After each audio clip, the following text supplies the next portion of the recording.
Take your Zoom call podcasts or webinars to a whole new level.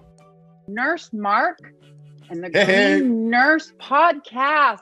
We are here. That's right. PCM can animate your logo, add eye-catching full-screen graphics, and lower third identifying motion graphics. Look like the network. Act like the network.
Welcome to Vote Pro Podcast, the award-winning cannabis news podcast brought to you by VoteProPot.com. Here are your hosts, Phil Adams, Jay Britton, and Andrew McCreadies. With adult use growing, are we forgetting about medical weed? I'm not, but maybe some people are. Hollywood elites are investing in a new can of beverage, and seems to be taking off. So we'll talk more about that. And cannabis lobbyists are lowering their post-election expectations about federal legalization, and we'll discuss why that is in a moment. But first, we can now project a winner in the 2020 elections. No, I'm not talking about the presidential race, but we are talking about state ballot initiatives about legalization of cannabis. Jay, what's the story, man? We swept.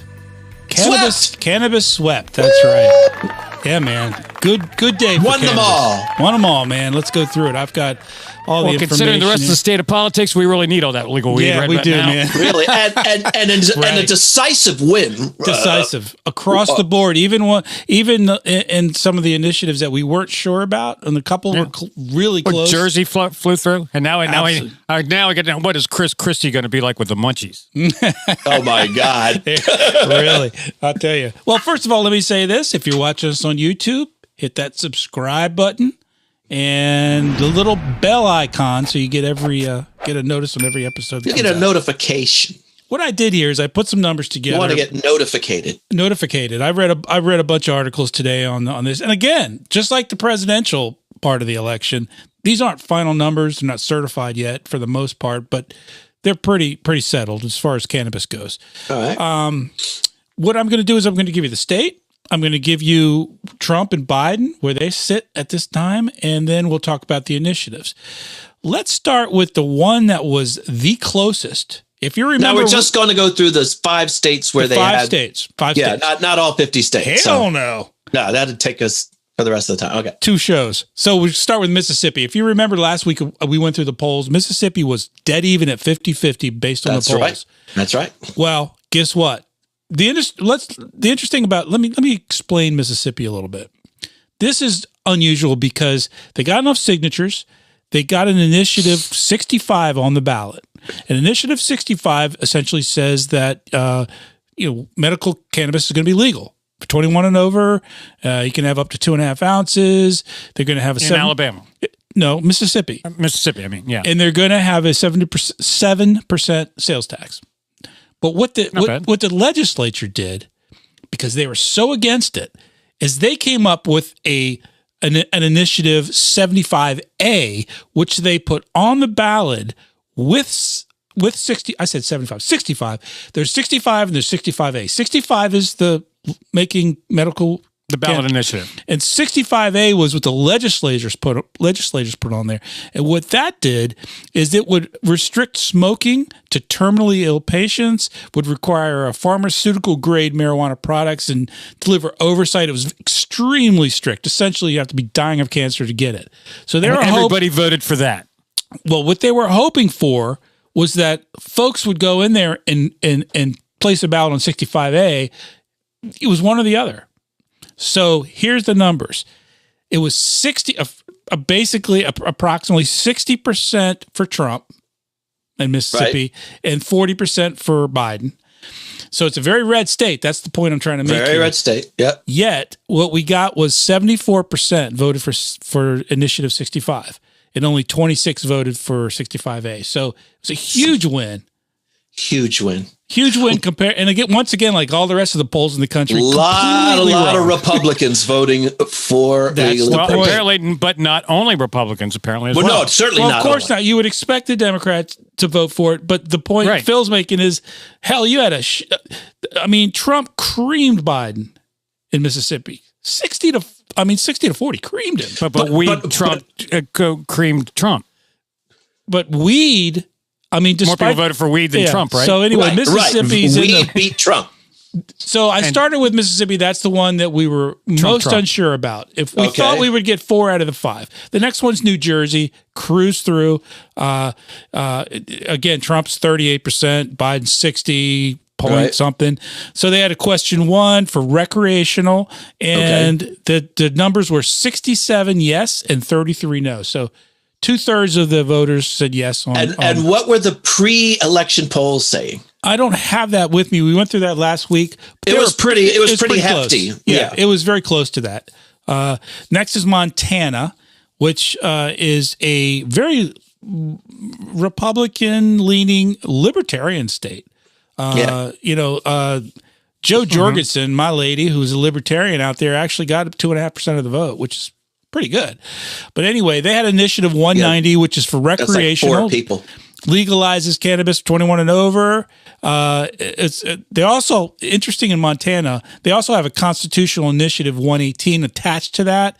And they have to do that by their law, by Montana law, to allow to set an age limit. So that was also attached to it. But the point is, Montana went in almost 60%. Right now, they're at about 57 to 43. Okay. For weed? For recreational? That's a plus for recreational in Montana. So that's flying through. Boom. Next is South. And that was a very conservative state. Very conservative. Most of these are. South Dakota, Montana. New Jersey's the only one who's really. New Jersey's not. Arizona's is kind of purple now. But the rest of these, and that's the point. I mean, the way that weed is getting legal across the country is with these ballot initiatives and these red states. It's incredible. So Montana was, like I said, 57-43. South Dakota, we talked about, they have 2 ballot initiatives, right? They have one for medical, one for recreational. So the polls were kind of, close to 50-50 on the recreational. Now, that wasn't an either or proposition, though. You could vote both of those. Yeah, that's right. There were 2 separate measures. Measure 26 was the medical. That won 70 to 30, overwhelmingly. Okay. And Amendment A, which is the recreational, squeaked by 54 to 46. That's a good squeak. That's a pretty good squeak. So they got both. They got recreational and medical in South Dakota. And finally, we go to Arizona. Arizona's still counting their votes, as you know. And right now, Biden and Trump are about 50-50. And the Proposition 207 is a recreational, legalizes cannabis up to an ounce, 21 and over, sets up a licensing system, so on and so forth. And it won pretty decisively, 60 to 40. So, well, they already had a medical program. Right. They had a medical program. That helped. Yeah. So, and the polls showed about that. They were pretty, like I said, we were confident on all of these with the possible exception of the Mississippi and South Dakota and recreational in South Dakota, but all 5 flew through. So congratulations, Herb and Mary Jane, the power couple. You made it through. The ticket. So that's a wrap up on the initiative. That's one thing we can call. Yeah, the rest of it we may not know for months. Years. Just surprise me on Inauguration Day. Yeah. So there you go. So it was a really good day for weed. Really good day for weed. And excellent. If you follow it on Facebook and you follow all that stuff, normal and all the websites, you saw it. It's all that was online the last 2 days is that weed just crushed. Well, that's great news. Now, in a related story, there are a number of DC-based cannabis industry lobbyists who have kind of had to downplay their expectations as far as federal legalization is concerned after now that Republicans appear to have maintained control of the U.S. Senate. So a lot of them thought that they would get a more favorable Senate, but that has not come to pass. For example, Michael Correa, a lobbyist for the national, we've talked about the National Cannabis Industry Association. You can go on votepropot.com and we've got a link to them.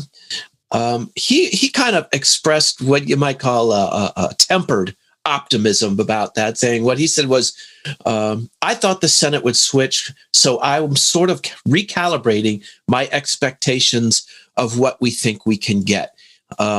So he's saying hopefully there's going to be some progress made, but as far as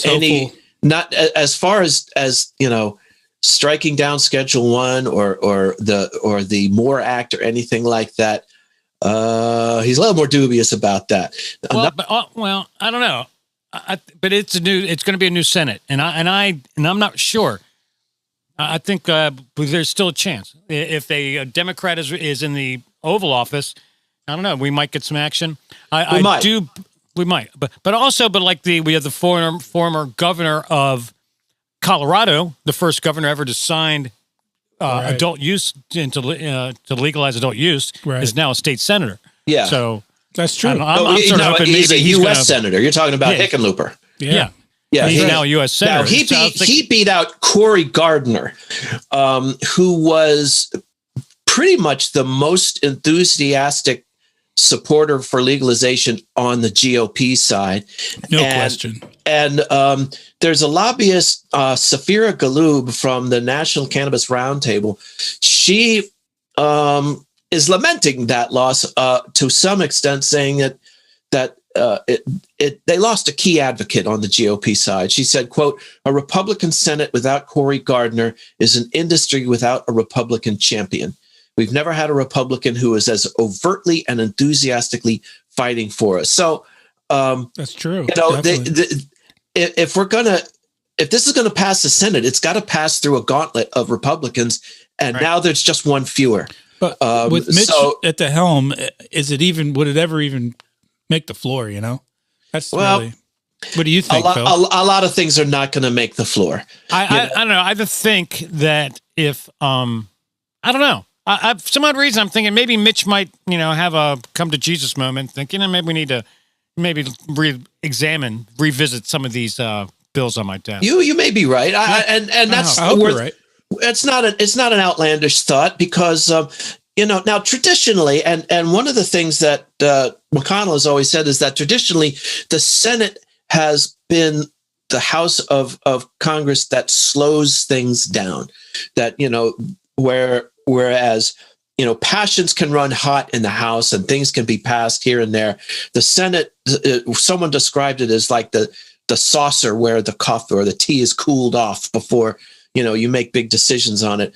And he's taken that philosophy maybe a little too seriously, but he takes it seriously. And he's called himself the Grim Reaper because that's where legislation goes to die. And I don't think he is dead set against the idea. I just don't think he sees it as a priority. Yeah. And it's going to languish. And but you may be right. Maybe with a different administration. And you're right. It's not they've maintained control, but it's not the same Senate that it was, or it won't be that it is now. Right. So progress, maybe. Well, we'll just have to see. Well, Chuck Schumer made an announcement just 2 weeks ago or a week and a half ago that he was going to make it a priority. So if it gets through the House, we'll see. We'll see. And also, it's a new country. There's 5 more states where it's legal, and now it's going to guys. True. You know, getting to the point now where over half of the American citizens, 1/3 of the live in a population. state where they can buy it recreationally. Well, this is and we've talked about Earl Blumenauer. He's a representative from Oregon who is also a fierce advocate. That's kind of what he said, Andrew, that the cumulative effect of the passage of medical and adult use, these ballot initiatives in these 5 states and others, will make federal legalization that much easier. That's a good point, Andrew. Hope. Yeah. So Earl Blumenauer agrees with you. What do we have now? 36 states with a legal, either medical or recreational, is it? I think it's 30, up to that. Yeah, 35, 36. Plus the districts. So, I mean, you get into where you're way more than half. So, right. Well, you know, I was talking to Faye today, and I've been talking to Faye a lot about since she started the graduate program. She writes a lot of papers, and, you know, we talk about weed a lot, and there's a lot of different subjects, and it's fascinating some of the material that she's, you know, shares with studying. Yeah, it's pretty fascinating. And one of the things that they're doing that she's noticing, and she noticed it when she worked in the industry, and we've all have noticed it, and it's not unknown. It's not a big secret that a lot of the people who are getting these medical marijuana licenses are doing it because when it becomes legal recreationally, that's when they're going to cash in their chips. Yeah, I mean that's why they're there. That's everyone who put $1 million. Yeah. That's why they're taking the course. Yeah. No, yeah, but that's not what the course is more of a medical thing, and the people in the course are going, but there's still a medical need. So what happens when it passed recreationally? Everyone's going to open up recreational places, and where do you go when you have a question about medical marijuana? Legitimate question, because there is a legitimate use for medical marijuana. So but still, we got so much to learn on how. And now think about it. We figured that cannabis has hundreds of compounds in it, and it's the combination of these compounds in different ratios gives the desired effect of helping you with nausea or with seizures or with depression or anxiety, yada, yada, yada. Yeah. So what I said long ago when we first started this, what they need to do is isolate each compound and figure out like a recipe. So if Charlotte's Web has this amount of terpenes and different compounds, and if we reproduce this, if we isolate each one of those compounds, mix it back together in this formula, we could recreate exactly Charlotte's Web every time. Right. Every time. Yeah. So to be taken seriously as a medicine, I think they have to. But we're nowhere near that. So we've got to do now. Israel, they're doing that kind of research now in Israel. Yeah. But we're not doing that now, and so the problem is in America. Like there was, they have been like doing some studies and seeing what works. There was a kid with epilepsy. He was autistic, and he was very physical and violent at times. Now, I don't think he was hurting people as much as himself. Mm-hmm. Right. Some of these people with autism, they'll hit themselves or bang their heads. So they found this strain, and they gave it to him, and the kid stopped being violent. And then one day the kid started to talk, and that's a big deal.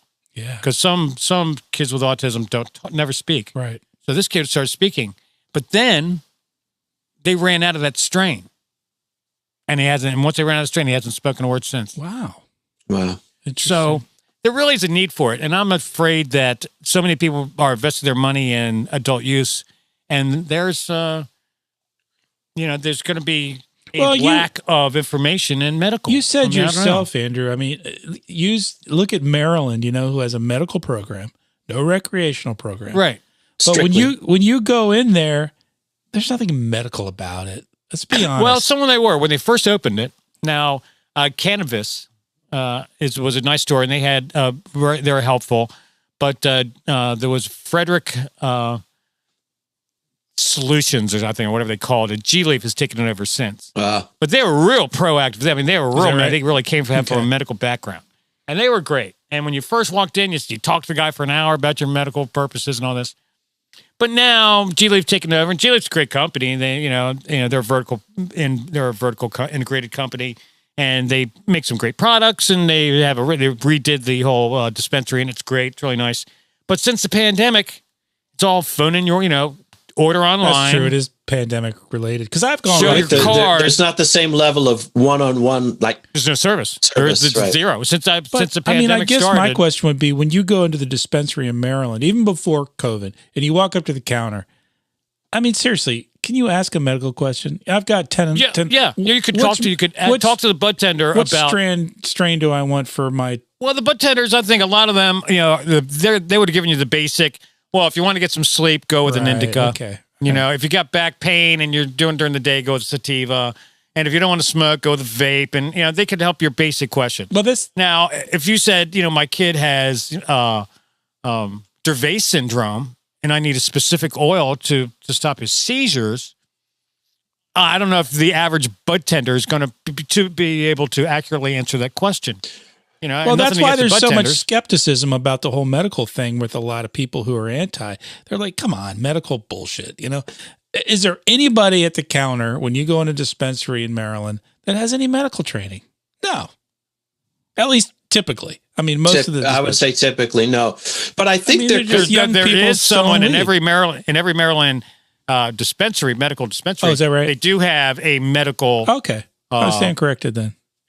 person that they have Has to a have one to background. get their Okay. license. That's a medical Well, background. but it makes your point of earlier that the research is so necessary to figure out what combinations how to help them, work for what. So anyway, because all these bud tenders, they want to help you, and some of them, and some of them are giving out a little bit too much advice. Some are going, "Oh, this is going to be great. This is going to cure this." Right. This is going to, some bud tenders are overly enthusiastic, and we're going, "Guys, you really can't say that." Unfortunately, you don't print it on the label because that'll cost you money. Yeah. Well, I think it may evolve to a situation where you've got medical consultants, and I think Faye would be well positioned for that role as somebody who's not a doctor, but she's got the requisite medical training background, and nutritionist, and has been schooled in cannabis so that she can give medical marijuana counseling. And then you go to a dispensary, and the dispensary is basically like a weed pharmacy. Like a pharmacy, yeah. And she tells you what strain what you to want, get. Yeah, exactly. How much to take, and how they to dose have it, and where to find it. That's that's the point. Even in Maryland, even before the pandemic, not all the dispensaries were really doing that. No. Some of them you go in, and I'm not going to say which one it was, but it wasn't one near where I live. I was traveling through the state and stopped at one. And I go in, and the guy helping me reeked of weed. And you could tell he just smoked a fucking blunt.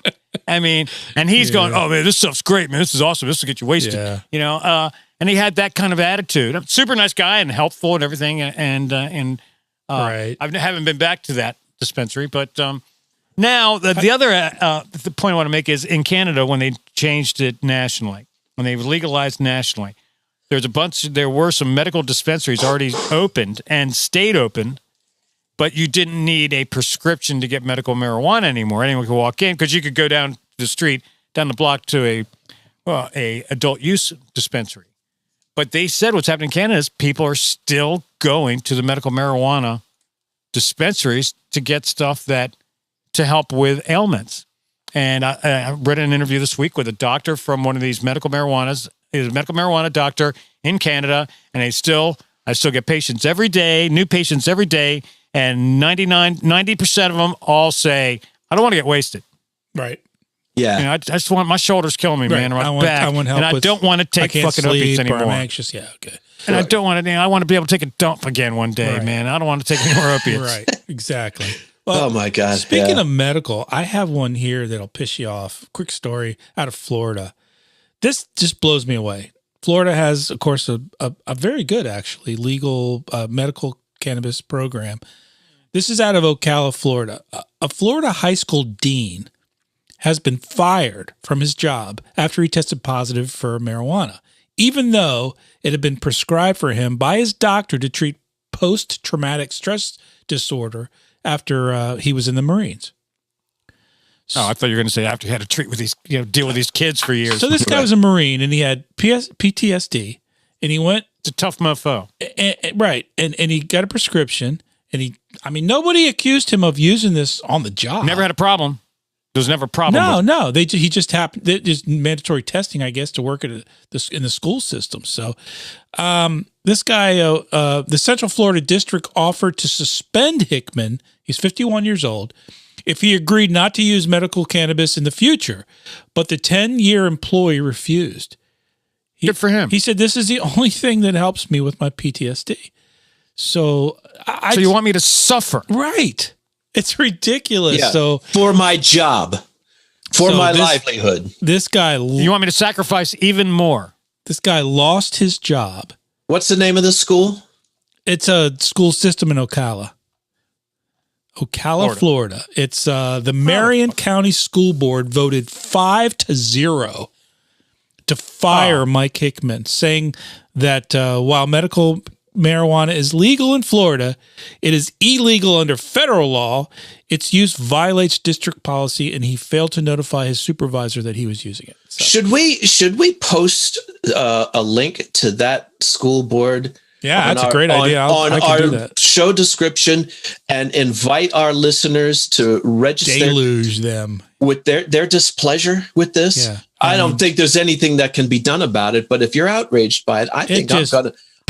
Are school board members elected officials? I would assume. Yeah. I think that yes, they are. Yes. I'm not. It's well, here's another area where Vote Pro Pot might enter. Yeah, I just think that's disgusting. But I just wanted to run through it real quick. And think about it. And he was using it 100% legally, right? Yeah, he wasn't high at school. Was and working. There was no but I mean, he's not breaking any laws. Oh no, totally legal. He has a card, has a prescription. It was prescribed to him to help him with his post-traumatic stress. That's just shameful. It's just utterly shameful. It's disgusting. And they voted 5-0. So anyway, we'll move on. I just wanted to run that by you guys. It caught my eye today. Just happened, I think, last week. So shame on you, Ocala, Florida, and the Marion County School Board. Shame on you. Yep. And here's a patriot, a vet, right, a veteran. He's a Marine, a tough mofo. Now they'd be fine with if he was taking freaking opiates. If he was they'd taking, be fine if he was a fucking alcoholic. Right, no problem. They'd buy him as a long as drink. you're not drunk at work, no problem. But God forbid he could probably get caught drinking at work and still not lose. And still not lose. Well, Jay, then that's happened. How many drinking? I mean, got to drink to teach. I think we should post a link. If we can find the link to them, I think we should post the link on our show description. And folks, just tell them what you feel. Yeah, man, I think this is nonsense. Absolute nonsense. I just wanted to say something also. When I donate money to the Marijuana Policy Project, and when you do, they give you this really nifty pint glass. Oh, I want one of those. So you donate some money, damn it. I'm going to donate money. To the Marijuana Policy Project, Washington, D.C. Tell them I sent you. They'll give you a glass.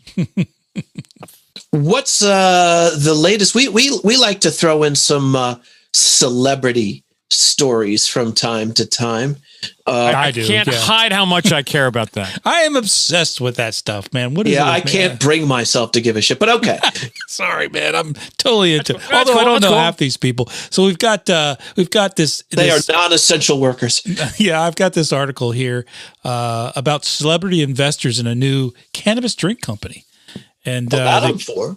It's called Can, and the investors are Gwyneth Paltrow, Rebel Wilson, Ruby Rose, Darren Criss, not sure who that is, Baron Davis, Tove Lo, and Casey Neistat. Now, I'm afraid the last four of those I've never heard of, but that's probably just because I'm old. But you're not as cool as the rest of our listeners. I'm old, and yeah, that's right. Yeah, so anyway, they have this company called Can, and they make a beverage that's supposed to be amazing. And it's out now in L.A., in areas of L.A., and everybody's raving about it. But does it taste any good? They say it's delicious. They say it's the best THC beverage drink that anyone has tried out there. I read reviews on other places about it to see if it was any good, and everybody said, yeah, it's really good. It's really tasty. It's sold at dispensaries? Yeah, dispensaries. So anyway, that's now have. I guess they're not selling it in bars. Obviously, they're not saying that one way or the other. It's 2 milligrams of THC and 4 milligrams of CBD, so it's very low dose. Okay. You're not going to freak out. It's got some CBD in there. 2 milligrams. Right. So you can drink 3 or 4 of them, And Right, you but know, are they drinking it at parties? Are people sitting at home alone drinking it? Are they drinking it in groups? I mean, when like someone comes over to your house, is that what you do? Is that the new thing now? Instead of offering them, want to smoke a joint or just here, it's like a beverage? And are they mixing it with alcohol? Probably. I mean, I would. Off the record. Because like you said, And why they got aren't to they drink it selling at this home. in bars? I mean, And you can't why- sell to bars, so they got to be drinking it at home. They're buying it at a dispensary. Why not? Or in the parking lot or... You got to See, change the law. There's something we need to vote for. You got to vote to legalize the sale of THC beverages in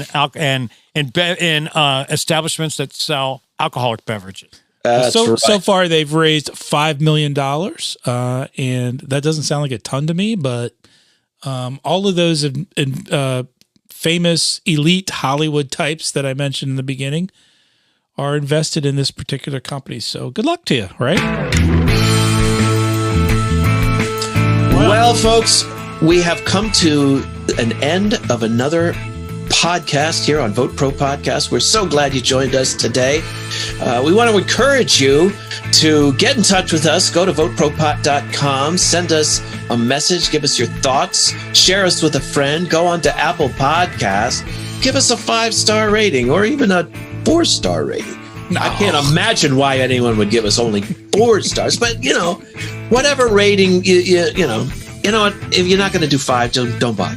I changed my mind. Fuck it.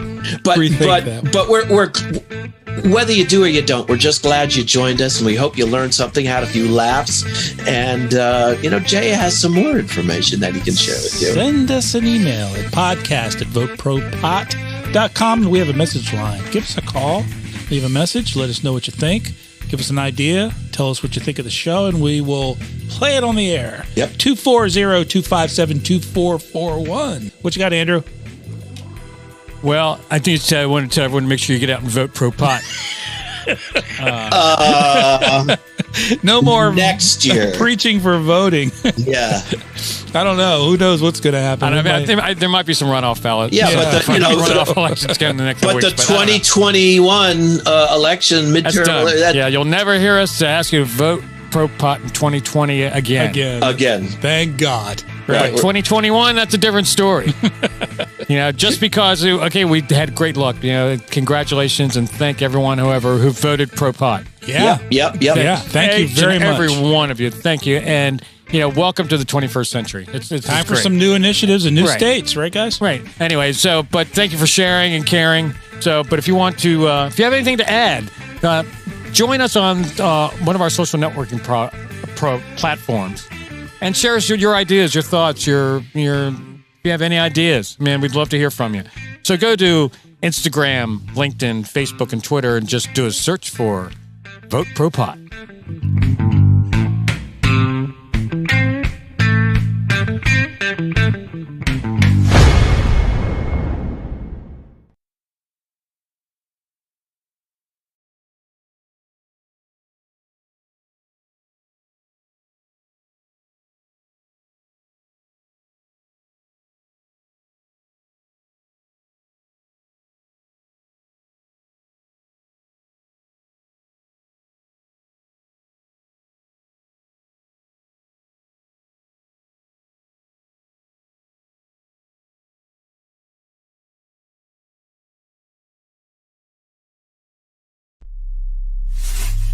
We are Pro Cannabis Media.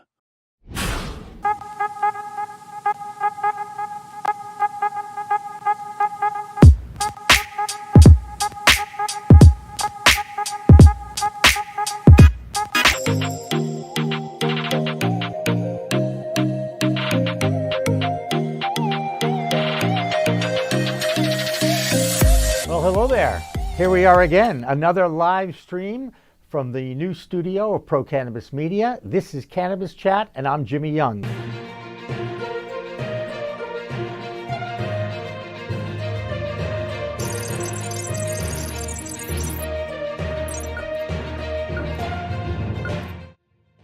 Hi, everyone. Welcome to Weed Talk News. I'm Jimmy Young, the founder of Pro Cannabis Media. And I'm Kurt Dalton, the founder of Cannabis.net. Every week, Kurt and I get together to review some of the biggest stories in the cannabis industry. He and I talk about them. We have a few comments, and then we get reports from Canada, New York, and Washington, D.C. And this week's no different, Jimmy. We finally have Vermont moving toward recreational cannabis with retail opening in their state. We have an old state and a new state, Colorado and Illinois, both setting cannabis sales records in July, as well as multiple efforts to legalize the cannabis plant in America, including our friend Steve D'Angelo getting involved. But first, let's go to Deborah Borchardt in New York to check on the financial weed scene. Deborah? Thanks, Kurt. Thanks, Jimmy. Well, things seem to keep going the wrong way for Charlotte's Web.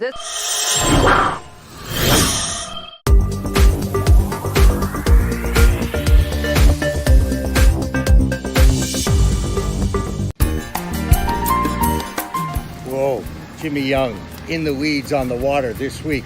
We've got the CEO of Kushko, Nick Kovacevic, with me.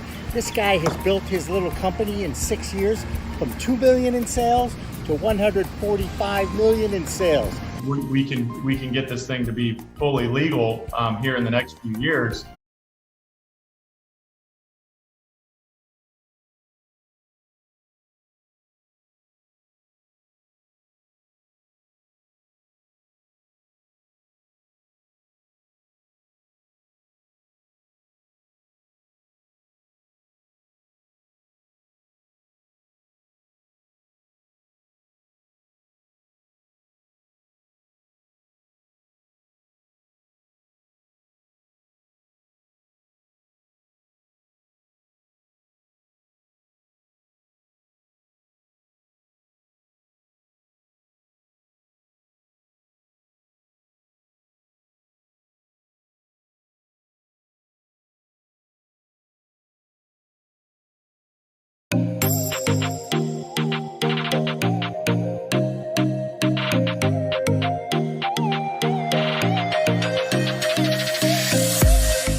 Ready, go. Here we go.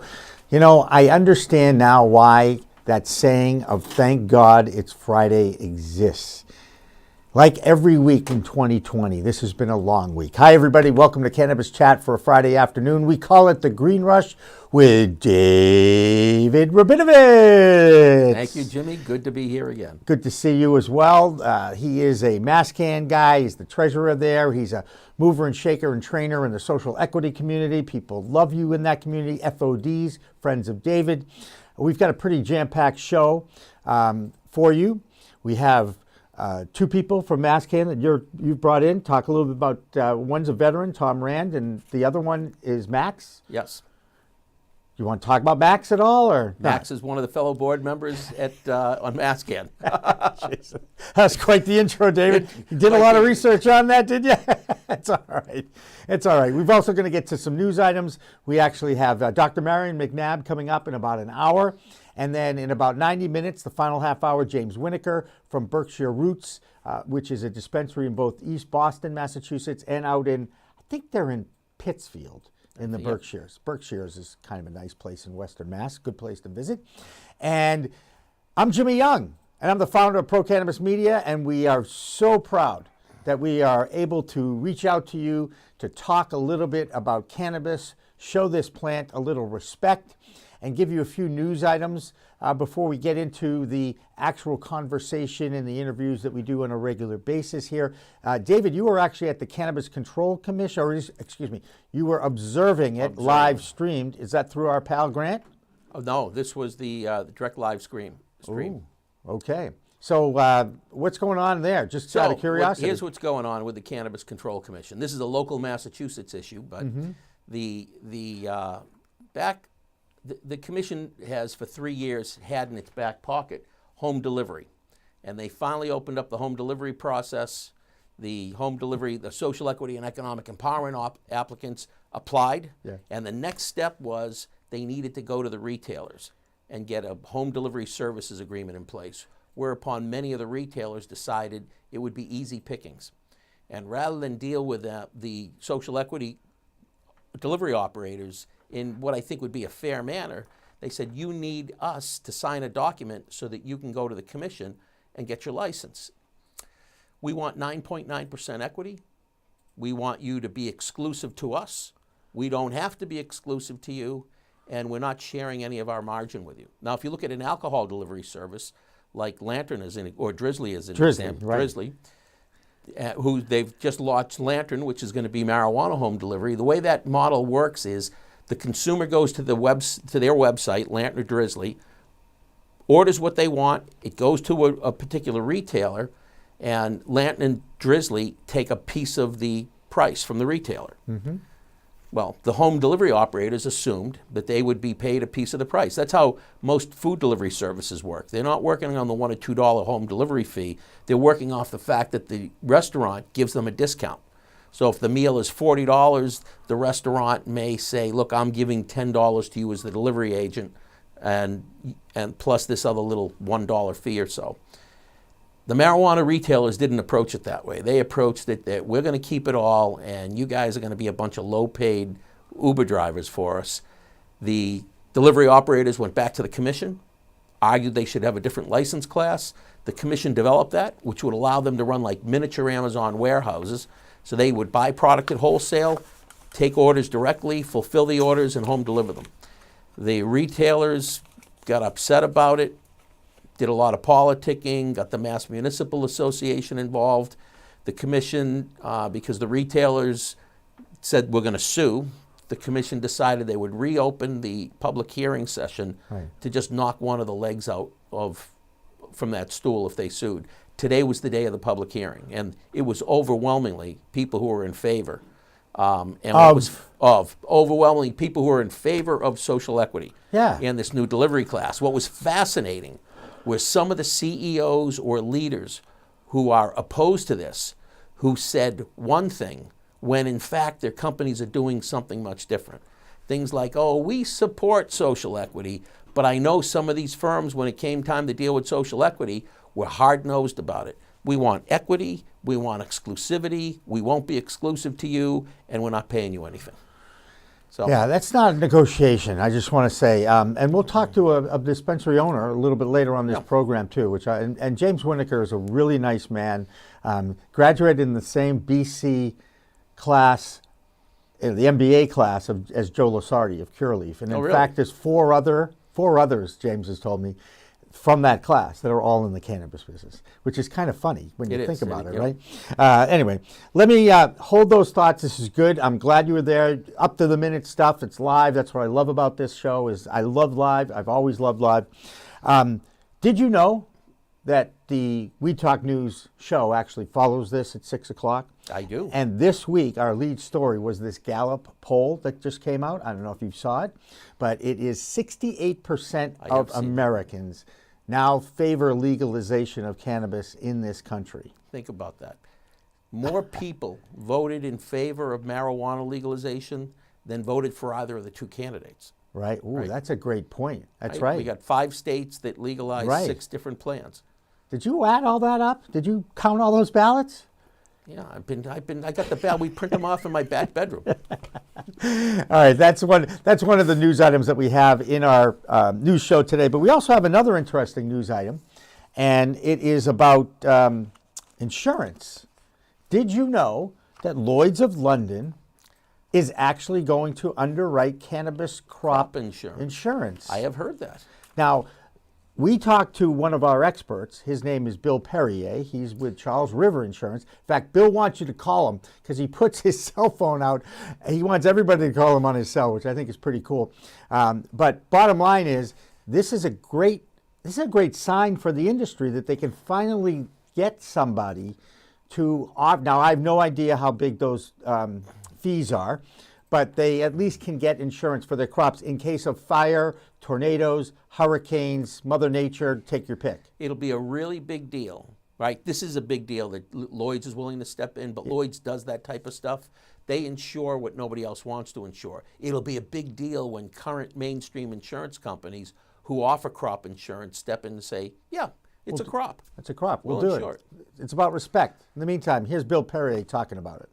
Now, it's funny you mentioned thunder and storms because there's another news item that is literally breaking, and very few people know about it, but we do, because our insurance expert, Bill Perrier, he's a member of our PCM Gold Club of experts, and he explains that one of the largest insurers in the world is now writing insurance for cannabis farmers. Lloyd's of London, 325 years old, the standard bearer in the market, is with a company called Chesterfield Brokers that have launched this parametric insurance for crops.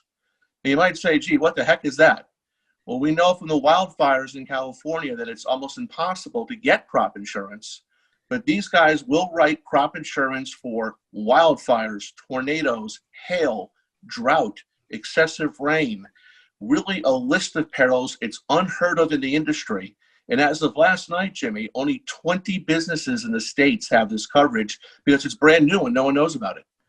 Insurance is all about timing, and it's a shame we couldn't have got these programs up for the farmers and the other cannabis growers who've been really affected by those West Coast fires, Colorado as well. But, better late than never, as we say, and moving forward, it'll be nice to know that they're backing cannabis grow.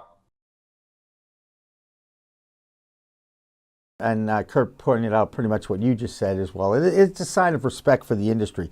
Another story it has an interesting spin on it here in Massachusetts. And I know other states have gone through flower droughts, and it has nothing to do with the weather. It has to do with supply and demand.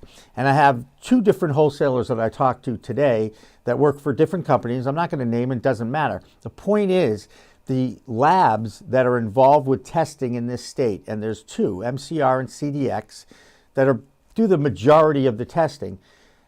First of all, they're hiring, if you know any scientists that are looking for work in labs, but also they're backed up. So what used to take 3 or 4 days to turn a test around is now taking a couple of weeks, if not more. Now, it's interesting, I talked to the MCR Labs principals themselves and got a little bit different story than I heard from the wholesale sellers out there. But the point is, they're overwhelmed with business. COVID hit, they had to go remote. Something I would like to see is Massachusetts really... Demand went up during COVID, so there was more testing. But here we are in harvest season, and they're trying to keep the flower on the shelves of the retailers. And now it's just a question of, do we have too many dispensaries and all that? And I thought that was an interesting development. But what I'm setting up here is, in June, when I talked to two of the scientists at MCR Labs, Dan Hughes and Scott Churchill, I asked them, if you could change one thing about the regulations or the laws, what would it be? Here's their response. Something I would like to see is Massachusetts really played it on the safe side with pesticides. There's not good toxicological data out there to determine what is a dangerous level of pesticides. So Massachusetts played it safe and made the permissible limit 10 parts per billion. That's the lowest limit in the US. And it's very hard to hit that limit with modern technology, modern analytical instrumentation. Something I would like to see is have them expand that list beyond just 9 analytes. There's, hundreds of thousands of pesticides out there. Why are we only looking for 9? So I would like to see them expand that list and put the permissible limits to a more reasonable level that we can more reliably measure the target and help people determine whether the product is safe or not. So if you ban just 9 or 11 pesticides, the first thing the grower is going to do is think about using one of those other 100 or 1,000 pesticides because we'll never detect it. My thought would be that the regulators employ independent technical specialists to review and analyze data, to constantly look at their regulations and revisit them and make sure that they're appropriate. I think they should be living documents that, or living guidances that should respond to what the consumer, what's in the best interest of the consumer, because any money spent on testing should be providing the value of, offering the best way to ensure the quality and safety and label claims as possible. So we don't want to, for example, if we've been testing for 5 years and nobody has ever seen one of the things that we're supposed to be screening for, we might want to revisit that screen and, we also might want to be looking at data that suggests maybe we should be looking at a different target contaminant and so forth. I just think a data-based approach that evolves over time would make the most sense.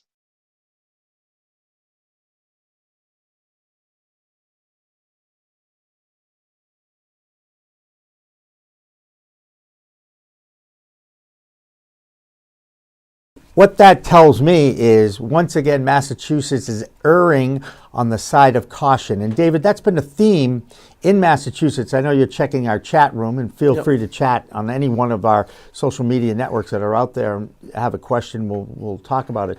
But again, this reflects, I believe, at the leadership of Massachusetts. I'm going to point the finger at Governor Charlie Baker again, because his whole goal with cannabis, the rollout of cannabis, was to go slow, kind of like start low and go slow.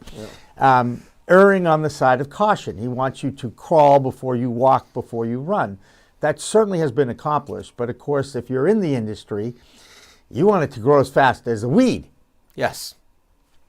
And what do you think of the fact? Do you think that because Massachusetts leads the league, leads the state in amount of pesticides being tested? Personally, I don't think that's a bad thing. Okay. And I get that it slows things down. Hopefully, we will eventually get to the point where they'll be using less pesticides. I read an article the other day that talked about growing, I think it was peppermint and garlic alongside pot, because each one of the plants is a detractor to some sort of a pest. We get to the right point, we may say, you got your plants, you got some citronella to keep your mosquitoes away, you got another plant for this, another plant for that, and then we won't need pesticides. But right. I mean, the heightened testing, from my perspective, is it's like when the price of gas goes up, electric cars, which are better for the environment, become more effective. Well, with all the testing, hopefully the growers will find some natural, no-cost solutions. Right. Well, again, and the nature of humanity is, if there's a list of 25 pesticides I'm not supposed to use or being tested for, I'm going to find one that isn't Number on that 27. list. That's right. And that's just the nature of the beast, and that's how it works. All right. Not sure you knew this. Argentina legalizes growing of cannabis for medical use for individuals. That's a kind of a new thing. That Diego Maradona is very happy about that, because Diego likes his stuff. Colorado now allows cannabis ads on billboards, but Denver doesn't. How do you feel about cannabis ads on billboards? Obviously, in Massachusetts, you do, and you see them. Yeah, they're all over the place. Yeah. Really? My general view is that marijuana has got this weird stigma because it has been illegal for so many years, right? It's just got this stigma to it of, oh my God, we got to be careful. This is a plant. It's an agriculture product. It's not even a case where you're trying to, well, when you pull the oils out, you are, but when you're smoking it, you're smoking a raw plant. Right. Vaporizing it, you're vaporizing a raw plant. Right. It's a little bit of overkill, everything that we're doing. Yeah, and breaking the mold from, it's been treated like a drug for generations. And now the cannabis advocates are looking for it to be a plant, because that's what it is. Right. Treat it like a plant. It's far less damaging than alcohol. People don't die from it. Right. I mean, it's just, it's overkill. Yeah. But the flip side is all of that overkill. Now, if we were a finance show, we could talk about risk and how risk gets priced into securities and all that sort of thing.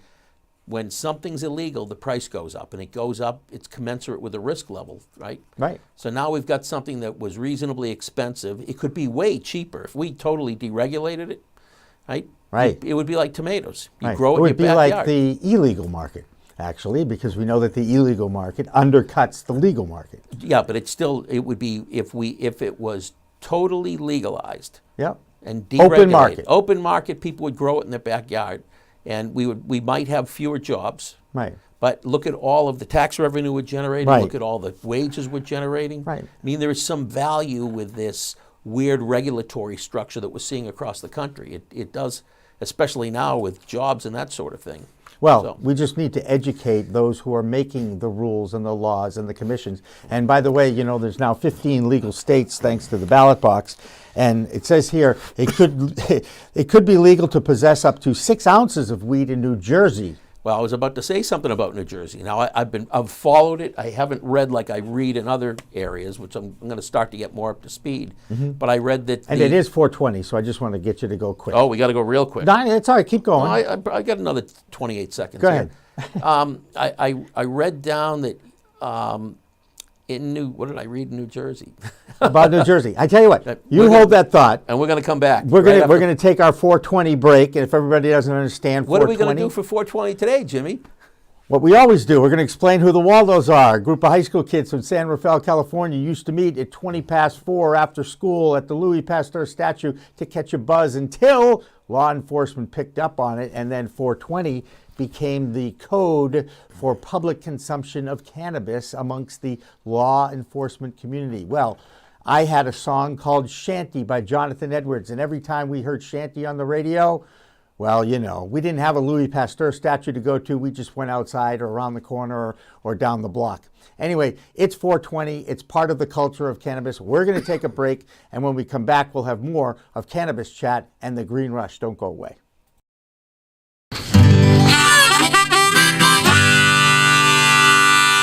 Yeah, this is a tune that I wrote back in 19... I've forgotten.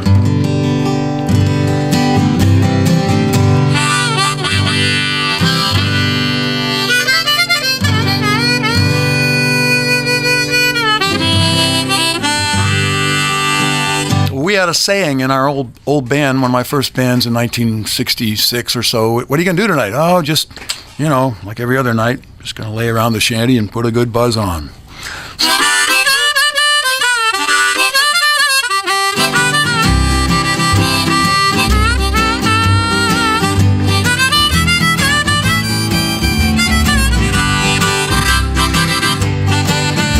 Gonna sit down in the kitchen, fix me something good to eat.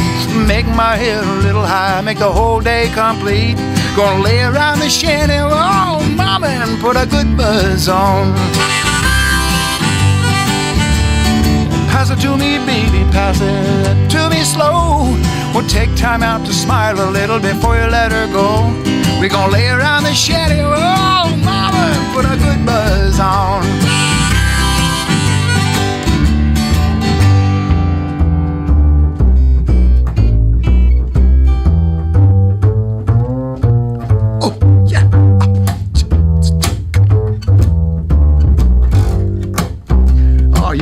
You're on something. Go ahead.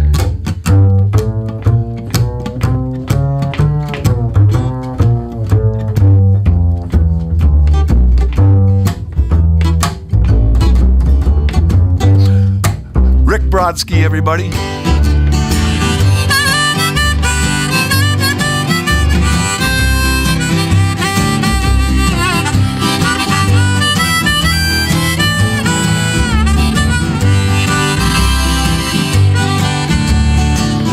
Nothing to do and there's always room for more.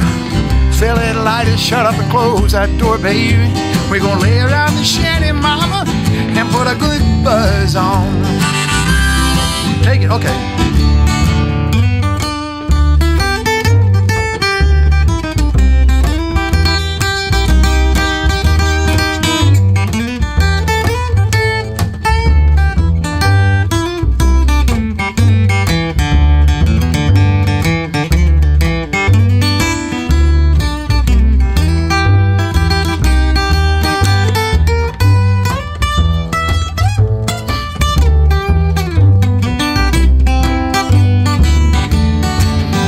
Prohibition never works, it's time to realize it. It grows in my backyard, it's time to legalize it. We're gonna lay around the shanty, mama, and put a good buzz on.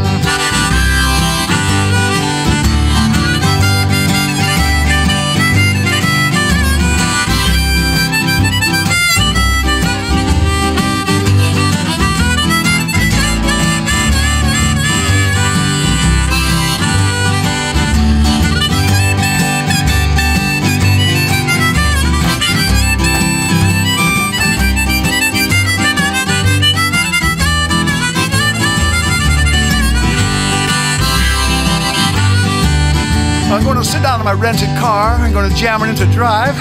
Gonna head on out and play at WSCA with Sean. I'm glad I'm alive. We're gonna lay around the shanty, mama, and put a good buzz on every night and day. We're gonna lay around the shanty, mama, and put a good buzz on.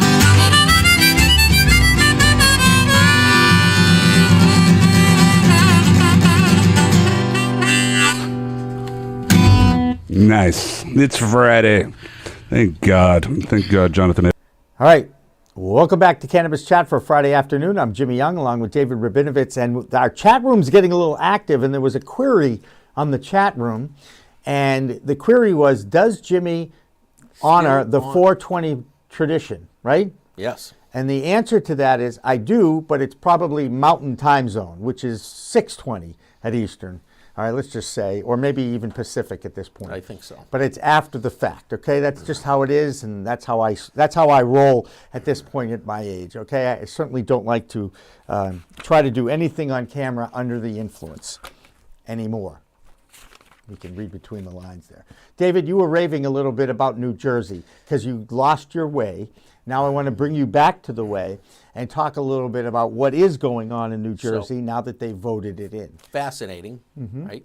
New Jersey citizens approved a ballot question, changed their state constitution, and legalized marijuana. Adult use. Adult use. Right. No sooner had they done that the governor came out within a day or two and said, I have the person who I'm going to appoint to run the New Jersey cannabis operation. Yep. And right after that, the legislature came out and said, we're filing the legislation to make all this stuff legal. They were going at rocket speed. I couldn't keep up with the articles. I still have a lot that I'll do some reading on this weekend. And then sure enough, I wake up one day this week and I take a look. New Jersey legislation is stalled.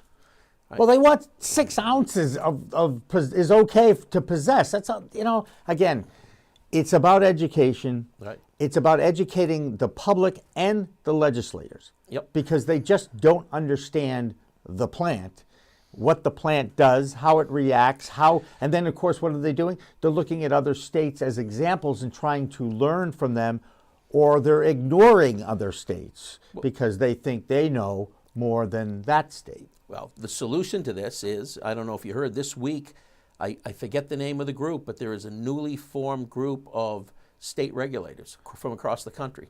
Right. So the Marijuana State Regulators Association. Correct. It's 19 states. Massachusetts is part of it, and Yes. Norman Birnbaum from New York is the head of it. Yes. So there you go. We read the same newsletters, I just want to say. Wow. It was in Marijuana Moment. I think it was in Tom Angel's Marijuana Probably. Moment. But it is. So there'll be a group. So the regulators now all have an association, at least 19. So I believe it's every legal state, and then some other medical states like New York, which of course is going to try and move it forward through their legislature because they're surrounded now by legal states. Right. So that's what's going on in the world of cannabis business. And that's what we talk about here. A lot of times we talk about cannabis business because that's the business that we're in. And in a little while, we're going to welcome in some of the FODs, friends of David, from MassCan, a couple of veterans. You know, this was Veterans Day week. Originally Armistice Day. Right. That's right. That's right. Well, now I like the fact that we embrace our veterans. I grew up in the 60s, and at that time it was anti-everything, right? It was anti-everything. Anything establishment was anti. We were anti-establishment, and that included those who were serving. And I always have felt bad for the Vietnam veterans because I think they got a raw deal. They were doing what the politicians told them to do, right? And they came back and bore the brunt of it. Yeah, it was bad. Another ugly chapter in our existence. But at least now, they are getting some respect, and they are being embraced by their community. And by the way, what a great community! I don't know how many veterans you talked to on Veterans Day. We did a whole show on it. Ann Brum from a joint venture actually ran a webinar with veterans. And I believe we've got a copy of it, and we're going to be able to restream that for them as well. But we talked about Stephen Mandilli from Massachusetts. He was an advocate for many years. And again, the whole point of this is veterans go to the VA to deal with issues. One of the biggest issues is their PTSD. post-traumatic stress disorder, and they are handed opioids by the fistful. And needless to say, what happens when you get a fistful of opioids is you get addicted to those and you're dependent on them, like your body needs them. And sure enough, many of them have come off the opioids through cannabis. And those stories are being told everywhere now. That is not just like one person. That's thousands of people that have beat that habit through cannabis use. And that alone, to me, is something, another reason why I expect or hope that MORE Act will go through the legislature at some point at the federal level. I don't think it's going to happen in the calendar year, let's just say. Well, why don't we make that prediction on January 6th? After Georgia, right? It all comes down to Georgia now. It's all going to come down to Georgia. It's all going to come down to Georgia. Anyway, I don't want to get it. I'm so done with politics. I am so done with it.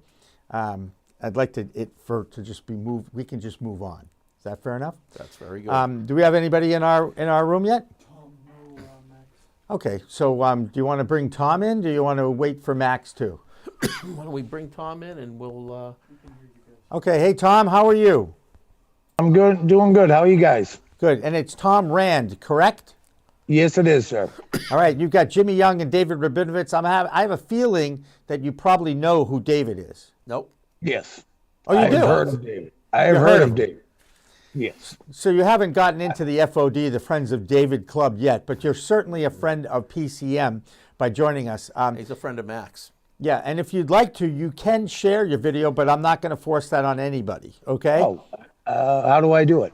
Oh, that video. It's all right. Somewhere in there, there'll be a button. There we go. All right. There you go. How are you? Nice to see you.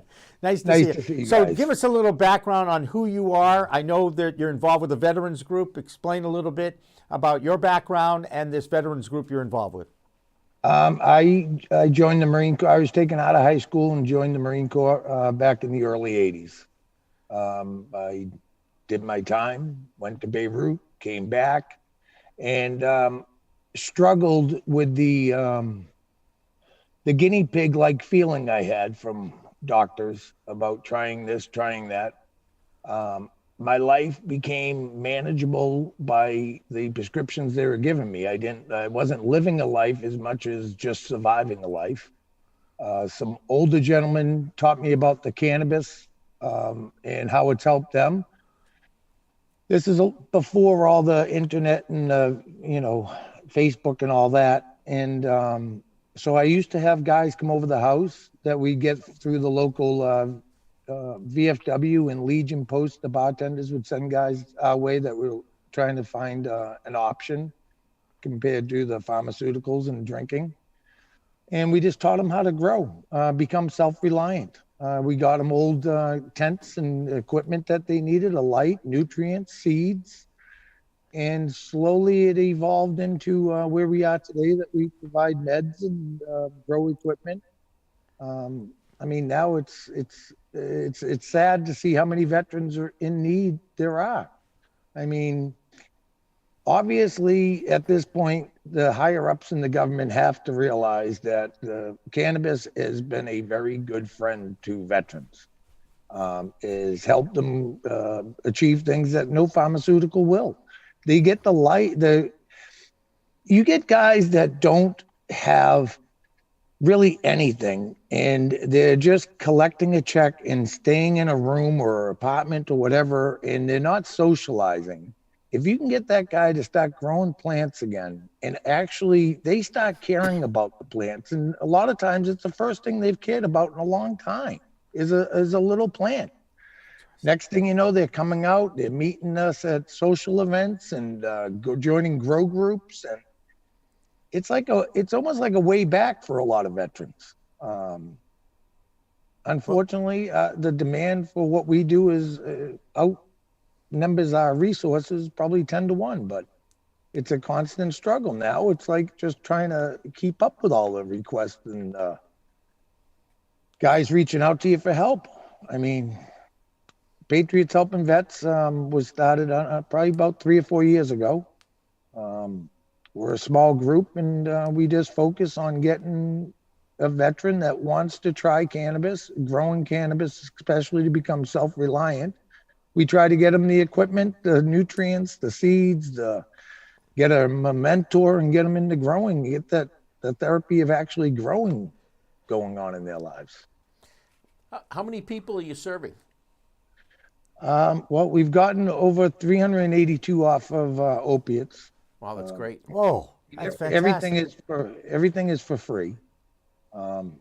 We don't charge for anything. That's one of the rules, is the recipients have to receive it 100% free. No money for shipping or anything.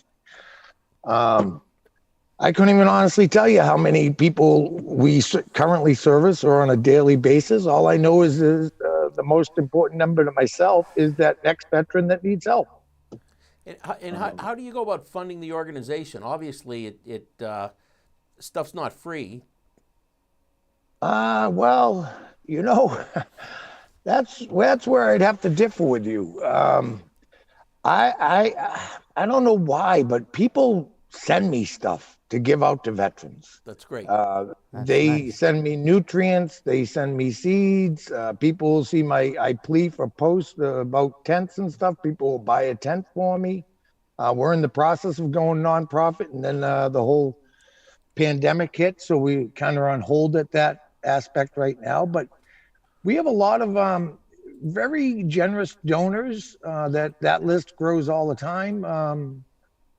And we have a bunch of guys in the group that, if you can grow 6 plants legally and you only need 1 or 2 for yourself, well, you can spread the wealth. And especially in this state of Massachusetts, they've done it very well that we're allowed to give up to an ounce to everyone. So, I wish we did have funding. It would make it a lot easier. We sell T-shirts.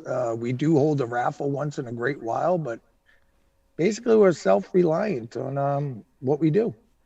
And it's kind of, you offer the helping hand, and it's funny, my fraternity house had that motto as well for many, many years. But I want to go back to something you said about the relationship with the actual plant itself. And I totally can relate to caring about a live thing like a plant. I for many, many years, I thought I had a black thumb. I would kill every single plant I ever tried to grow. And I'm not talking about cannabis here. Right now, I'm talking about the hibiscus plants that I have on my deck. But you do become attached to this live thing. And of course, if this live thing is providing you medicine, it's an even deeper attachment that you might have with this plant. And you're telling me that's a therapeutic thing, isn't it? Oh, it's very, very therapeutic. I mean, we send out not only cannabis seeds, we send out flower seeds, vegetable seeds to the guys that we get from donations.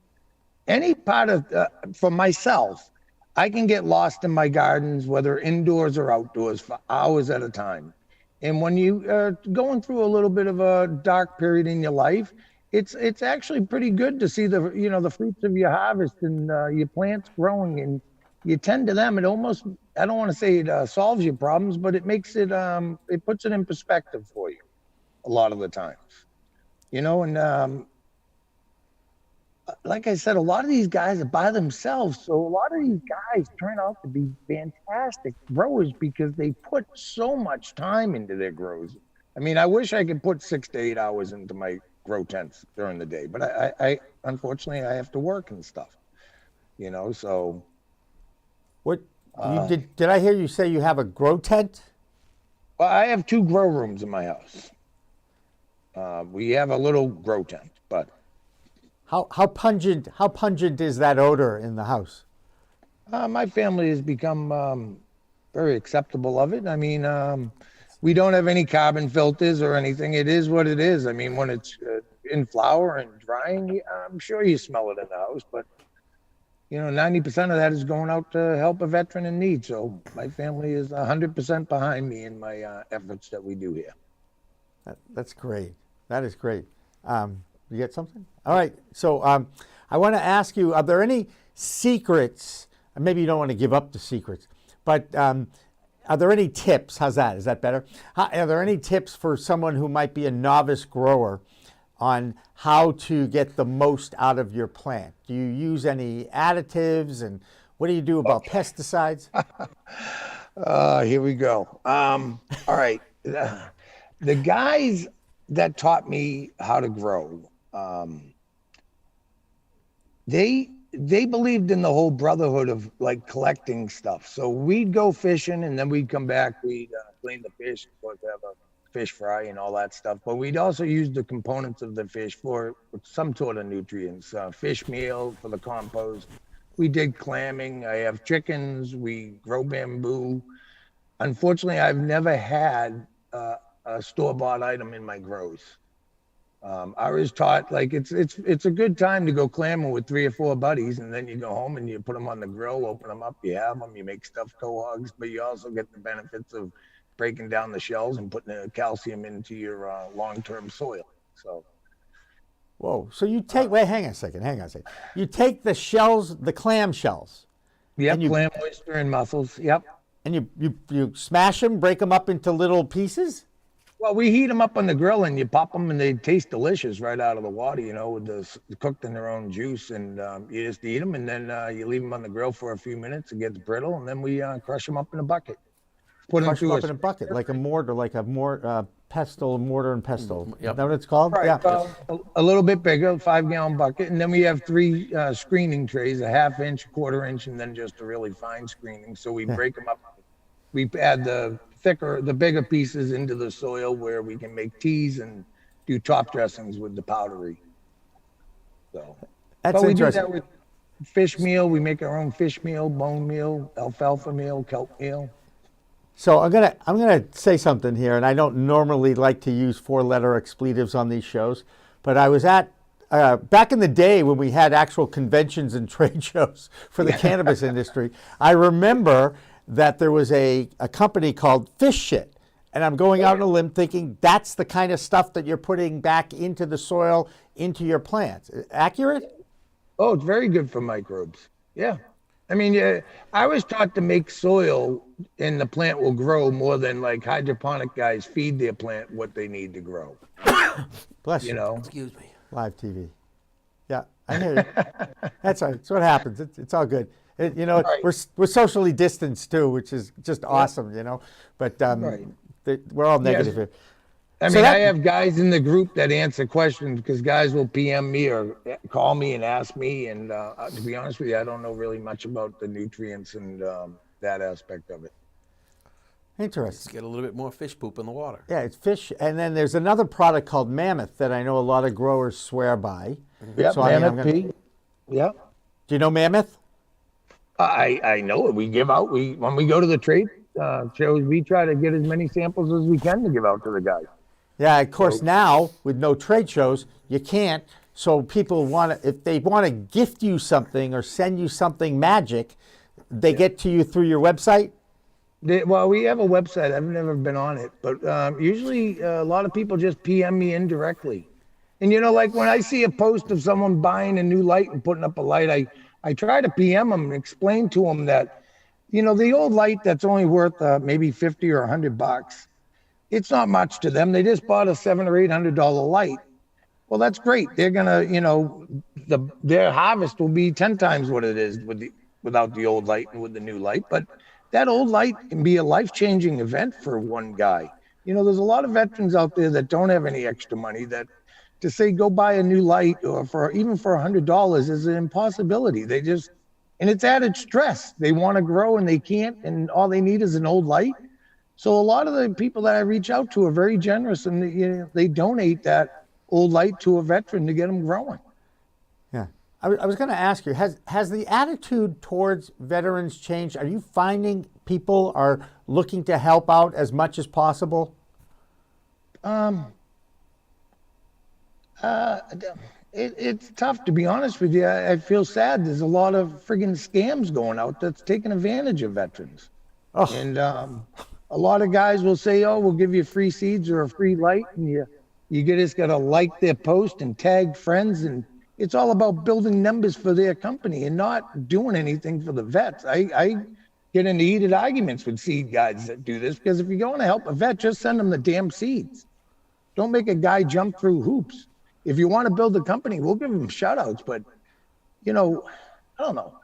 There's people out there, and there's a lot of good people that want to help veterans. Unfortunately, in these times, there's a lot of people that see an opportunity to personally benefit from helping veterans, and I think that's not what you do it for. Especially when you're growing medicine to help the veterans out if they're on opioids or whatever ails whatever their mood is or whatever ailment. It helps them deal with reality and their real lives back into the real life.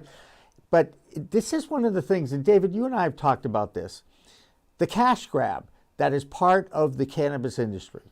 And you see it at every level. And I'm going to start with MSOs, and I'm going to go right down to the social equity applicants. Everybody wants to get a piece of it, and yet there's still people out there that are looking to take advantage and make it about them. That's across the board.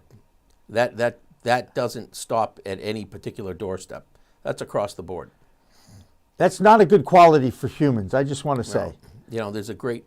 I share a lot of YouTube clips. There's a great YouTube clip from the movie A Beautiful Mind. Somehow, the really great clips are always the bar scene, but there's a bar scene in the movie A Beautiful Mind that they talk about economics. And one of the theories is if everybody does what's best for themselves, that's what's best for the market. And what they come to the conclusion is, and I'd let anybody who wants to watch that scene, you can find it on YouTube, is the best thing for everybody is to do what's best for everybody and what's best for themselves. Well, I think doing right by others is far more rewarding than doing right by yourself. Right. I've always felt that. But this that. isn't just like in business, you still got to look out for your own interest. That's capitalism. But it's also, sometimes you got to say, for what we're doing in Massachusetts, we're starting up a new delivery industry. Well, if everybody cuts and runs in their own direction, you may have a couple of people who do really well, but most won't do as well. If everybody says, you know, let's figure this out together, we're going to be competing in one way or another, everybody will actually do better that way. Are we starting buying cars together, for example? You know, the things that aren't going to create a competitive advantage but could save a lot of costs. I've seen it happen. I've seen social equity players that are now starting in business, and when it's come time to lend a hand to somebody trying to get in business, all of a sudden they've got their hand out saying, "I'll help you, but I need $50,000." Right. Yeah. Well, look, everybody's looking to make a buck, I guess, but there's another side to that too. There are some socially responsible capitalists out there who do want to do right in their business. Right. And there's room for that. There's definitely room for that. There's room for saying, I'm going to help somebody, I'm going to be fair, I'm not going to squeeze the last dollar out. Yep.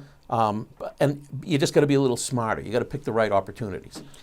I did not know that the seed market was as big as it is. And it's an unregulated market because it's just seeds. Tom, are you familiar? You must be familiar with the seed market. Yes. Yep. We were up at the State House the beginning of the year. We're trying to get that. The way the law is written, basically, you can't sell seed.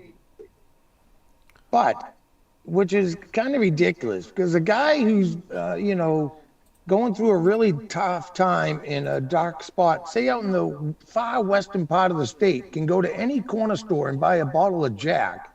Right. But he can't go to a store, a hydroponic store, or a grow store, and buy a seed and go home and start growing a plant.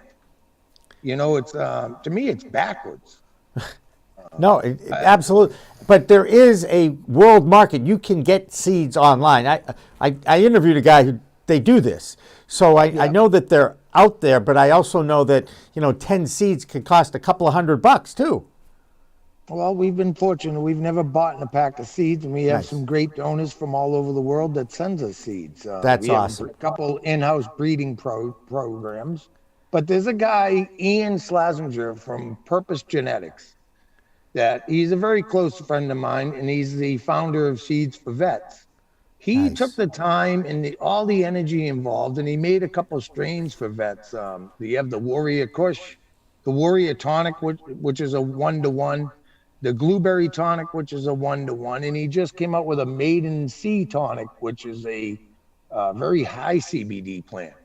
So, I mean, he provides us with a ton of great genetics that we can give out to the guys, and he actually takes the time to make strains specifically to help veterans. So there's a lot of good guys in the seed market. There's a lot of guys in the seed market, just like everywhere, that will take advantage of you. Right. You know, a lot of guys just put anything in a seed, call it whatever, and send it to you and sell it to you. And in the veteran community, a lot of these companies say, "Oh, free seeds for veterans," and no, it's not. It's, you got to jump through hoops to get them. There's nothing free in the world anymore, which is kind of sad, especially when you want to help veterans out who have, you know, fought for our freedoms, and even to the point where we can talk about this on a show and communicate with the world that, hey, you know what? There are people in need that if you have seeds and you want to share them and perhaps change a person's life, you could contact your organization and you'd be glad to take them, right? We'd be happy to take anything. I mean, an extra light, an old light, some nutrients you don't want to run, anything. We'll take anything and put it into the hands of a veteran. And as you said, there's nothing for free. Not one recipient ever in all the years we've been doing this has ever been charged a penny. Okay, so there is people that will do it for free. It's just, it takes a lot of effort and a lot of energy to be able to provide that service. Well, one of the things we do here is we want you guys to have an opportunity to tell your story and share it so that the people in the community, and I really do believe that there are a lot more good people in the world than not so good people. And I really do believe that in the cannabis community, there are a lot of really responsible people who do want to help others. I mean, I've talked to them, I've interviewed them, but it's like the human element. There's always a bad egg or two out there, and that always bothers me. But as long as we have the opportunity to find out about people like yourself that are working to make others' lives better, right? We just try to shine a little brightness on a dark time. That's all. That's the fact that the description that you have of the veteran in a room by themselves really kind of shook me up a little bit. You obviously have seen this on a, I don't want to say regular basis, but a lot of times, yes? Yes. It's, to be honest with you, those are the ones that I prefer to help, not the guy that can go out and buy a $2,000 grow setup and just wants to learn how to grow. You can go on YouTube and find that out.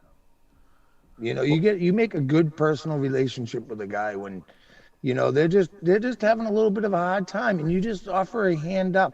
You know, a random act of kindness is one of the most powerful things we can give a human being nowadays.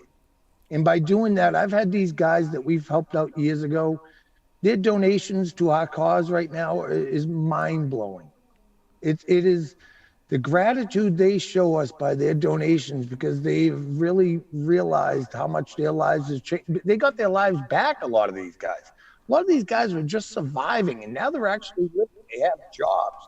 They're buying things. They buy houses. They're getting engaged and married. And my God, it's like one of the greatest things to watch is some guy that you saw and met during a really dark, lonely time is friggin' blossoming into better than any plant or tree you could ever describe. And it's nice to watch. That's great. Sorry, I get passionate about what we do, but it's life-changing. Yeah. Hey, Tom Rand, terrific. How do people get in touch with you? Give out the website again, or give out your whatever you need to give out to others so they can find you. We have a website, patriotshelpingvet.org. We have email, patriotshelpingvets@gmail.com. We have an Instagram account, Patriots Helping Vets, and we have a Facebook group. Now, I got to ask the question, are you a Patriots fan, the football team? No, the reason I chose Patriots is there's guys in our group that were here when we founded it, like Adam and Anthony and Steve Davenport and those guys. They're not veterans. You know, there's a lot of veterans helping veterans grow group, but for me, it's about the whole community. We wouldn't be able to do what we do without all the great civilians that I consider patriots of our cause, to that. I mean, I can't say enough about these guys. Yeah. You know, it takes a whole community. Like, we can move mountains together, you know. It's amazing. It is amazing. And you're amazing, Tom Rand. I really appreciate hearing your story and joining us and telling us. And I hope your phone and your email starts blowing up and people start wanting to help out your organization. We love that. Thank you guys for having us on there. All right, there you go. There's Tom Rand from Patriots Helping Veterans. And that's a good call, David. Great organization. A great organization. I love that. And a nice guy and doing right by others. You know, there's something to be said about the military training that is offered. And here they are back in the community giving back to their fellow man. And that's a beautiful thing. That is a beautiful thing. All right, speaking of beautiful things, we're going to take a little break.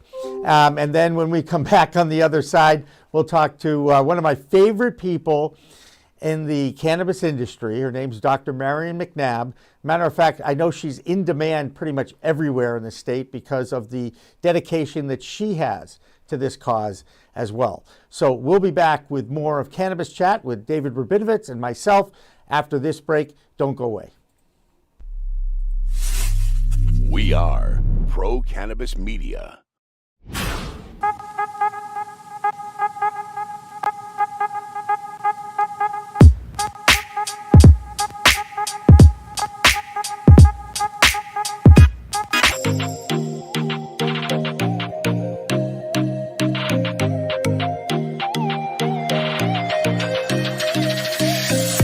Hello there.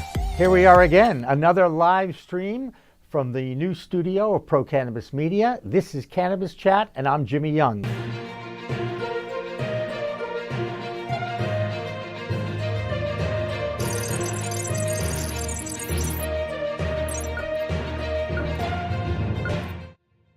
Hi, everyone. Welcome to Weed Talk News. I'm Jimmy Young, the founder of Pro Cannabis Media.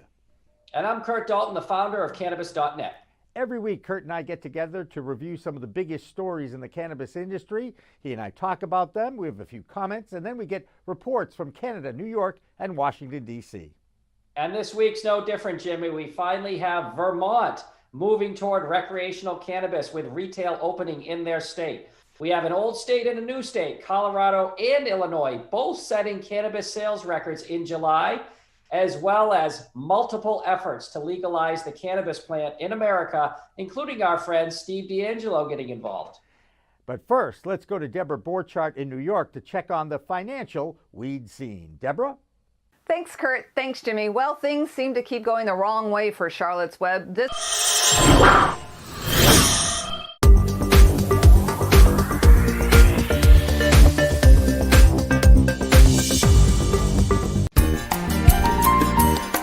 Whoa, Jimmy Young, in the weeds on the water this week. We've got the CEO of Kushko, Nick Kovacevic, with me. This guy has built his little company in 6 years from $2 billion in sales to $145 million in sales. We can get this thing to be fully legal here in the next few years, I believe, but it's going to take far longer for the stigma to change.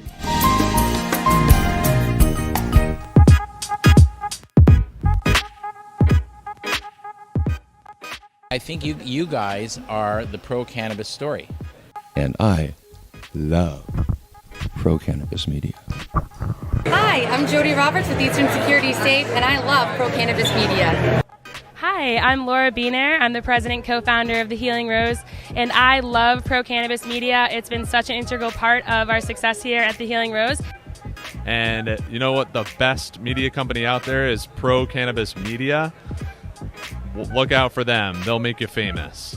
Hi, I'm George, and I love Pro Cannabis Media. I also love Western Mass Hydroponics, where we've got everything you need from seed to bloom to bud, and then to smoke it afterwards.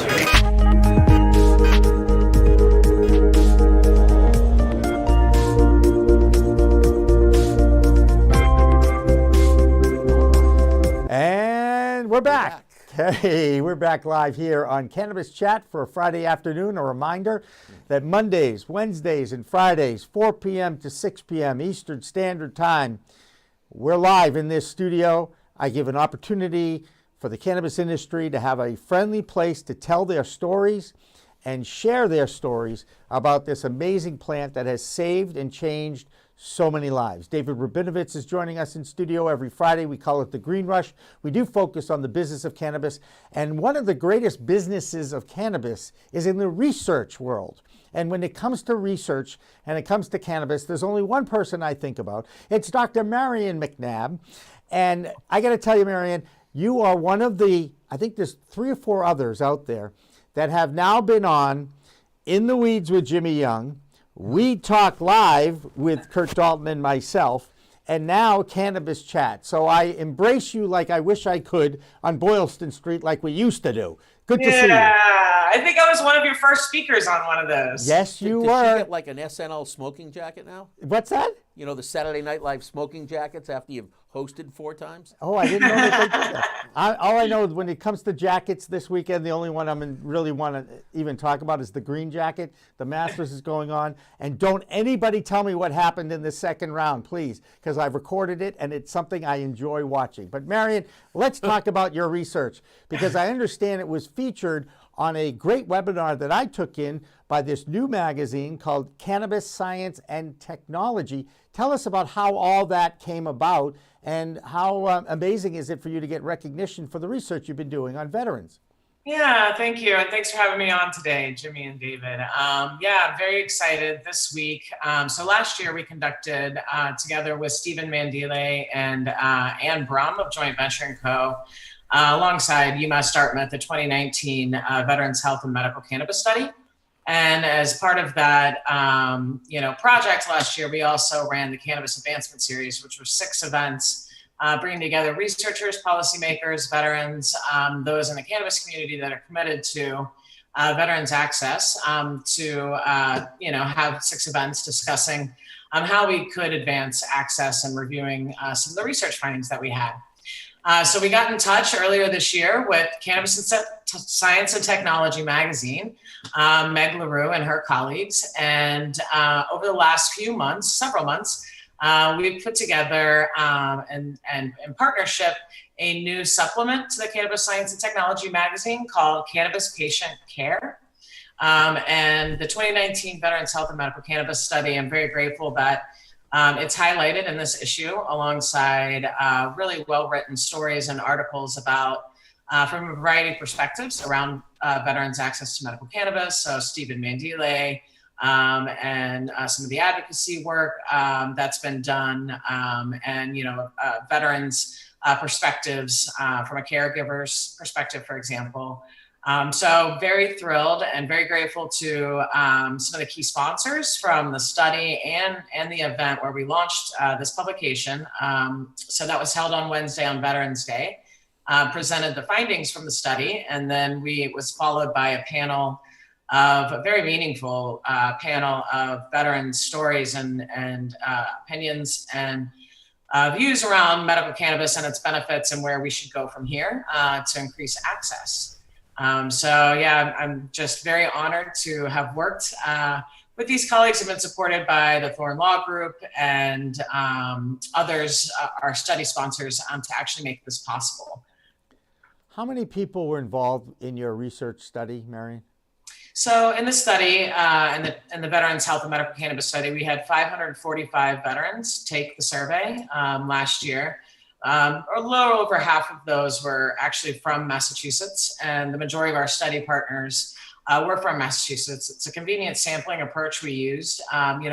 Conducting cannabis research studies is very interesting. It's not like conducting normal healthcare or clinical studies. Funding streams are not traditionally there or available.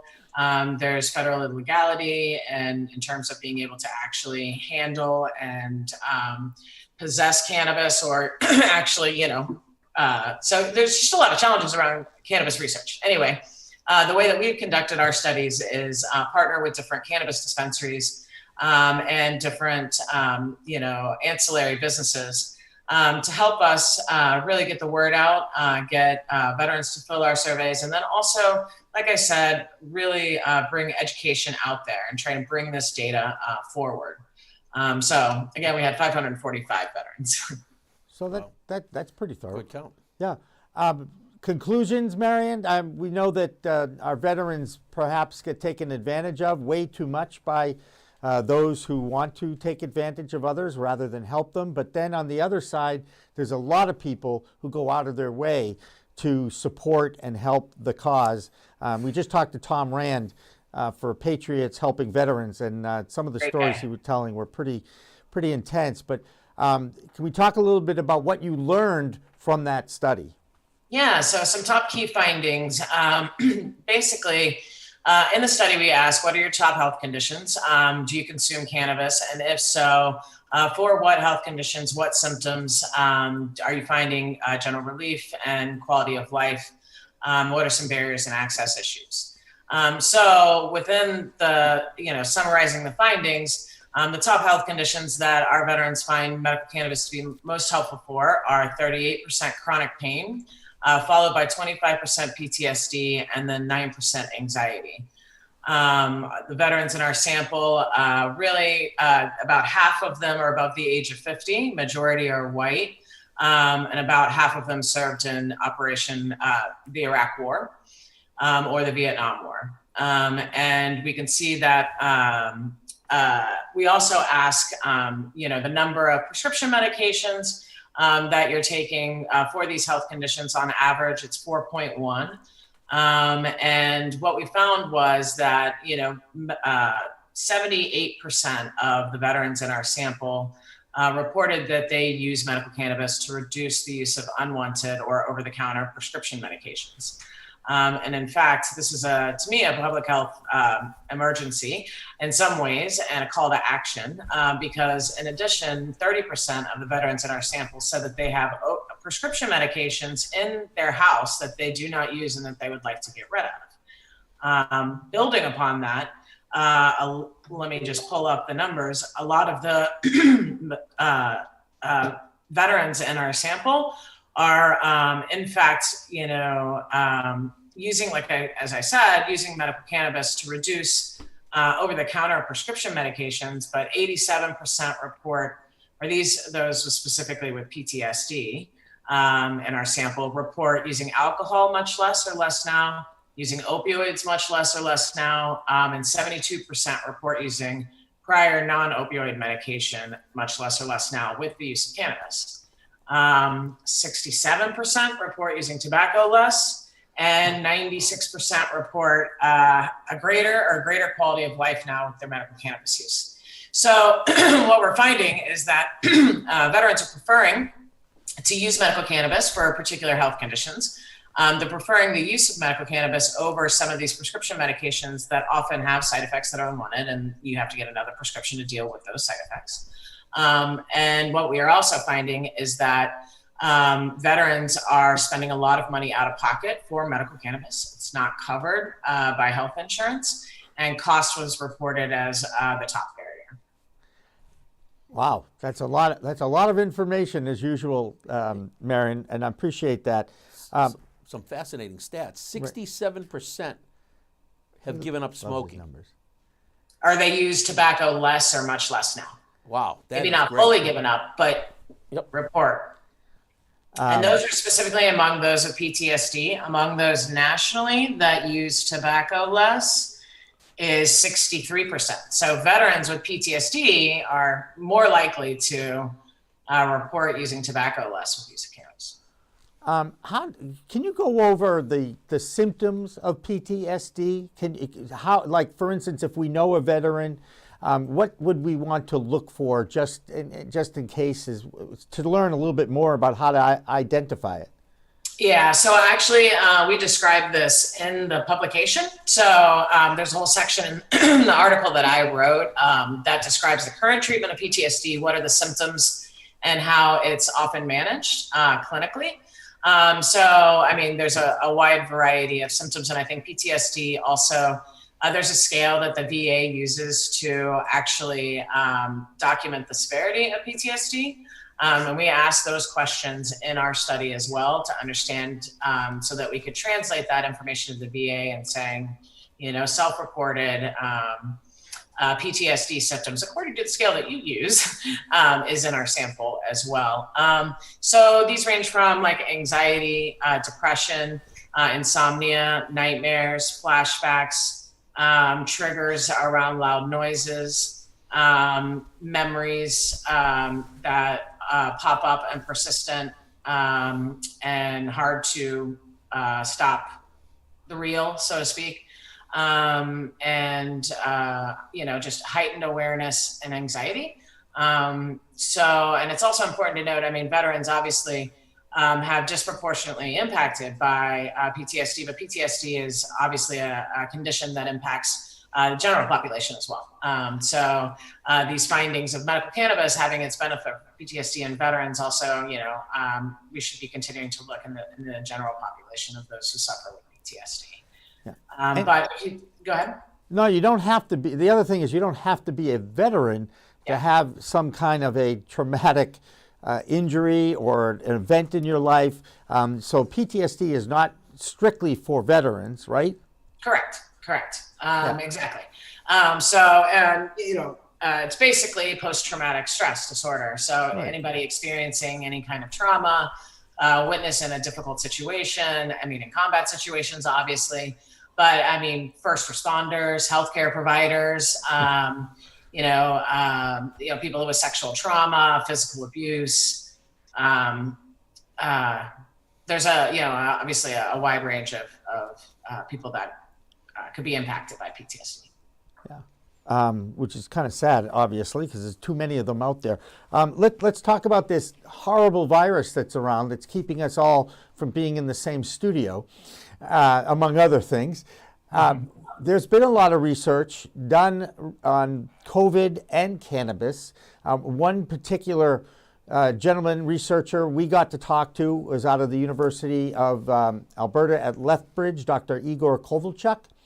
And he's done some modeling and found that indeed some of the cannabinoids that are in the cannabis plant can actually help fight or fight off some of the COVID virus that's out there. What do you got? And anything in that realm of things? Anything happening in the COVID world that you've discovered that you might want to share?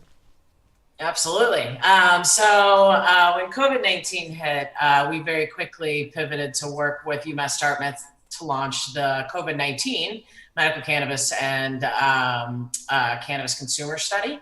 So we launched that research study earlier this year, and with the intention of trying to understand how COVID-19 has impacted cannabis patients from a health perspective, from an ability and access perspective, and from sort of like behavioral perspectives, both cannabis consumers and patients. It's an anonymous survey as well, and we've been running it for a few months, and really grateful to our study partners who also have supported this work.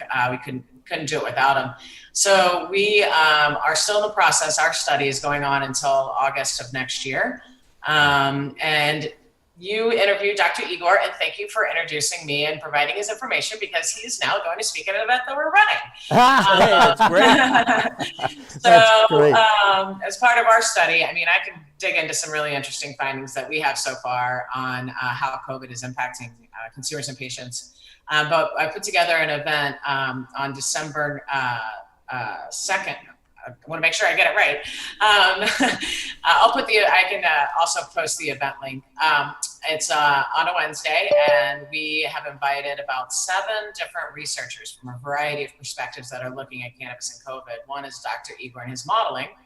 Another is Dr. Denise Vito, who's part of the University of Miami, who's also doing a population level study. We have MCR Labs is going to be presenting as well, because they have been interested in looking at, what is the impact on the industry side. We have another preclinical researcher, Dr. Mahesh, who will be joining in from Texas, who's also finding some really interesting interactions of cannabinoids in terms of either the cytokine storm, what happens during infection, and then looking at Igor's work, which is almost at like a preventive level. Really interesting stuff. And let's see, who else do we got going on here? Dr. Kibra. I don't know if you know Kibra, you should. If you don't, she runs Canna Health. She's going to be speaking what she's seeing from the clinical perspective. She runs medical cannabis clinics out of Connecticut, a great friend and colleague. And then we will also have Jason Nelson from Cresco Labs, who's been really looking into some of the reviews of the science and the research that's going on out there as well. And I think it's going to be a really lively discussion. If we look at it from a preclinical modeling side, what's happening right now at this population level studies, what's happening clinically, and what do we need to be prepared for is kind of what this event's all about. Will there be a recording of that event after the fact, perhaps? Absolutely. Absolutely. Well, we'd love to share that with our audience as well. So we want to make sure that we follow up with that, Marion, because you know me, whether you think I've got a voice for the cannabis community, but I guarantee you there's nobody more loud or passionate than I am about this, as you know, and we're willing to share any kind of information. And are you finding that your education and the research that you're doing, is it finally getting through to some of the pig-headed politicians and legislators that we have to enlighten? Yeah, I mean, I hope so. I hope so. We have tried to work to use this data for political change and have done so in Massachusetts. We're not successful with the bill that we wanted to pass last year, but going to continue to move forward and still provide information and push bills forward. I know Stephen Mandela is doing that. I think this information is incredibly helpful for a variety of stakeholders, for politicians, for healthcare providers that are largely uneducated, for patients themselves, and for the industry. I think one of the industry needs to really, I'm hoping and hoping to see them continue to grasp on more onto the value of this kind of data. Understanding how your patients are consuming and how much and what they're consuming for can really help make sure that you provide the right products for the right patient profiles. And I think the medical cannabis industry still has work to do in Massachusetts. I know that it's really easy to mass produce similar types of strains or products to maximize profits, but I still think there's room for medical product innovation in our markets in Massachusetts and in the United States. And it's important to understand, from that perspective, because somebody with chronic pain or somebody with anxiety, they might need very different things. And, I think there's room for more. Right. And of course, we all know that it affects people differently, no matter where you are and what you're all about. So, well, Dr. Marion McNabb, as always, I enjoy seeing you. I wish we could see each other face to face again. Hopefully that day will come sooner rather than later. I wish you the best of luck. How do people get in touch with you, the Center for Cannabis Excellence? Yeah, thank you. Thank you so much for having me on today, guys. So you can reach out on www.cannabiscenterofexcellence.org is our website. Yep. We're on Instagram. We're also on Twitter and Facebook and do a lot of that. We're on LinkedIn as well. So stay tuned. Our next event is, like I said, December 9th at noon Eastern Standard Time. It's a free event, COVID and cannabis, where we are in the state of the evidence and where do we need to go. Look forward to hoping to see you in person very soon, Jimmy. We'll meet on Boylston Street. Yes, ma'am. David, also hope to see you soon too. And I want to catch up, David, about all the social equity work and all the good stuff you're working on.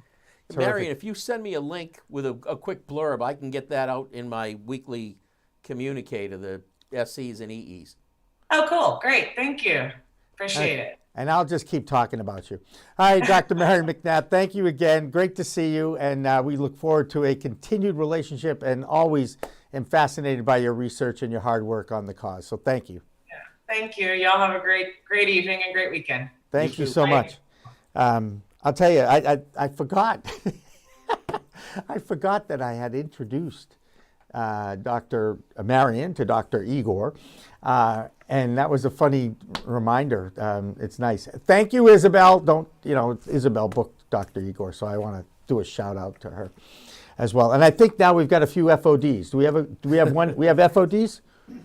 Well, we've got Grant. Grant. I see Grant's with us. Perfect. Grant, it's always great to have Grant with us. Yes, Grant Smith-Ellis is with us, and I hope that we can. I want to ask him because I know that he was at the event, or was he watching the event? Were you watching the event? No, Grant was the first speaker. He kicked it off. Great. I'm sure he monitored the whole thing. And he's got a great back. Hang on a second. He's got a great backdrop. Okay, that's the old Boston Garden behind him. And he probably got there in his DeLorean. Do you know I have the last media credential that was offered at the Boston Garden in my office? It's one of my prized possessions. How are you, Grant? I'm not bad, gentlemen. How are you this evening? Good, good, good. We just wrapped up with Dr. Marion McNabb. I guess that they didn't find her way on to her to the Cannabis Commission today. I guess she got bumped or something. No, she had another call that came in. Gotcha. And that happened to a number of people. I mean, I was surprised. Hey, Grant, were you surprised how many people didn't show up? I mean, they really got deep into the wait list.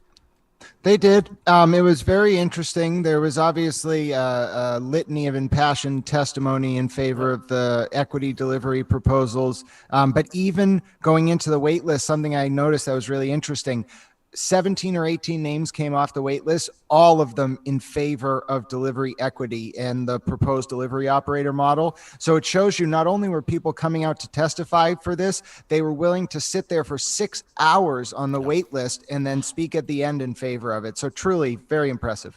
Right. So with Max, who we were hoping was going to be on when we were talking with Tom, Max was one of the people on that wait list. Gotcha. So, Grant, give us an overview as to what the controversy was. Jimmy had me give a really quick, 20-second before we started, but what was the controversy today? How did it unfold? What are your impressions? Well, I suppose there was maybe a small amount of the 100 or so comments, 10 or so might have objected to the delivery operator model. But really what this is this goes back to 3 years or so when the cannabis delivery, adult use delivery was first brought up by the Cannabis Control Commission in 2017, early 2018. The commission was asked by the governor and the attorney general at that time, take a little more time, be a little more methodical, and be a little more intentional about your proposal. So over the past 2 years, they did that. And in the spring, they came out with their initial model, which was called the courier model. At the time, it was called the delivery only model.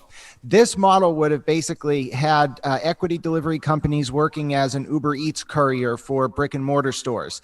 They could go to the brick and mortar store, pick up an order at retail price, and then deliver it to a customer for a delivery fee.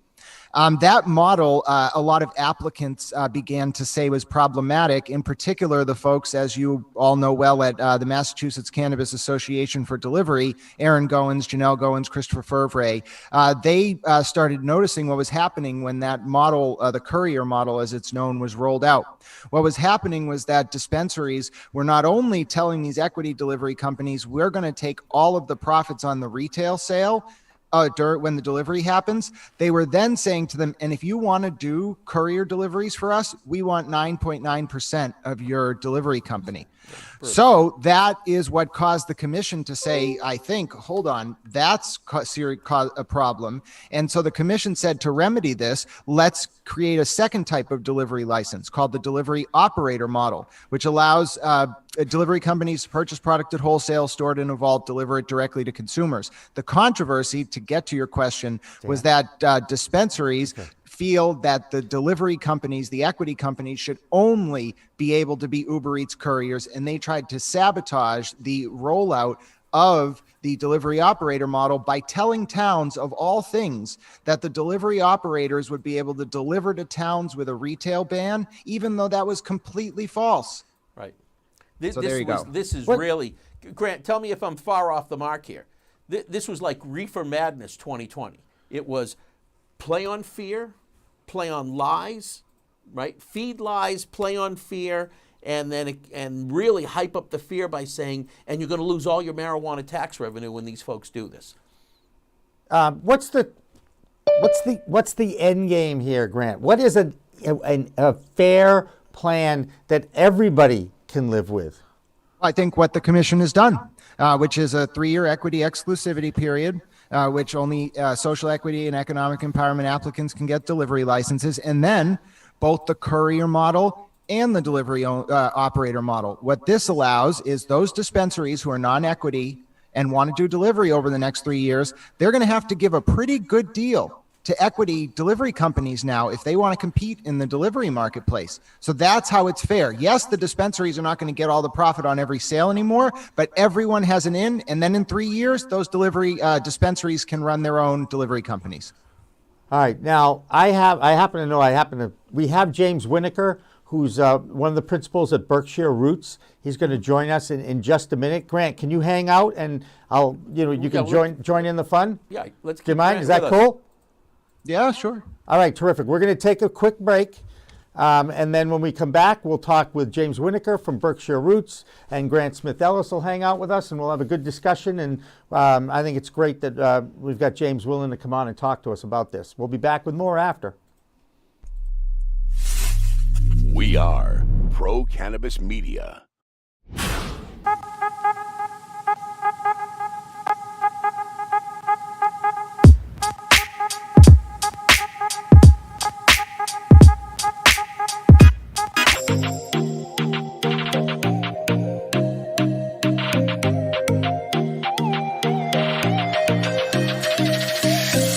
Well, hello there. Here we are again, another live stream from the new studio of Pro Cannabis Media. This is Cannabis Chat, and I'm Jimmy Young.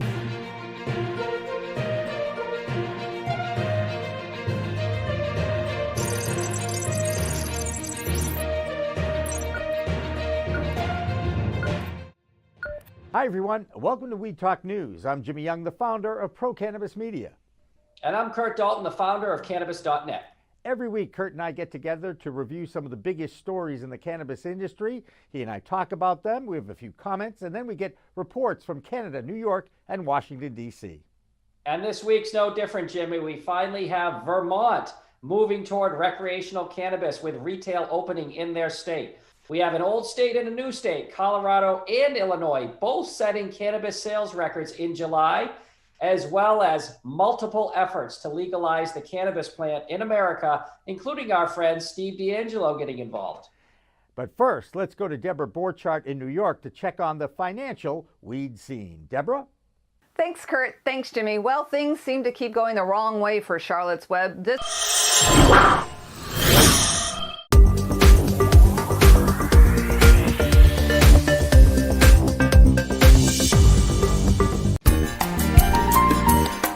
Whoa, Jimmy Young, in the weeds on the water this week. We've got the CEO of Kushko, Nick Kovacevic, with me. This guy has built his little company in 6 years from $2 million in sales to $145 million in sales. We can get this thing to be fully legal here in the next few years, I believe, but it's going to take far longer for the stigma to change.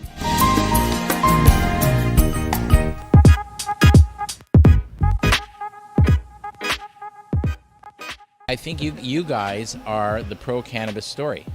And I love Pro Cannabis Media. Hi, I'm Jody Roberts with Eastern Security State, and I love Pro Cannabis Media. Hi, I'm Laura Beener. I'm the president co-founder of the Healing Rose, and I love Pro Cannabis Media. It's been such an integral part of our success here at the Healing Rose. And you know what? The best media company out there is Pro Cannabis Media. Look out for them. They'll make you famous. Hi, I'm George, and I love Pro Cannabis Media. I also love Western Mass Hydroponics, where we've got everything you need from seed to bloom to bud, and then to smoke it afterwards.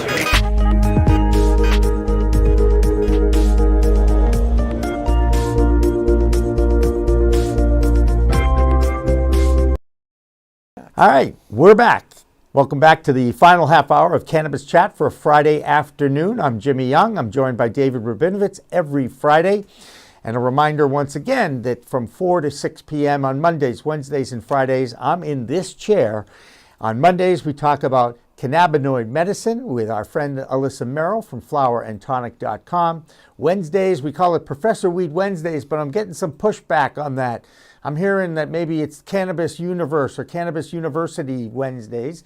We'll float that out there. And of course, on Friday, it's the Business of Cannabis, the Green Rush, with David and myself. Now we're joined still by Grant Smith-Ellis and also one of the principals at Berkshire Roots, a dispensary with locations in the Berkshires and in East Boston. James Winokur is with us. James, thank you so much for joining us today.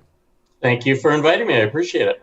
Yeah, and so first of all, how are things going in both of your locations in Massachusetts? And I'm obviously especially interested in how it's going in East Boston. We are really pleased with the environment post reopening back in end of May. And we do really well out in Pittsfield. Our customers are very happy with our product and our service style. And our goal was to bring that to East Boston. So we often say we're bringing the Berkshires to Boston. So when you come in, Jimmy's been here, when you come in, we have a lot of the same feel, warm tones, stone, wood environment.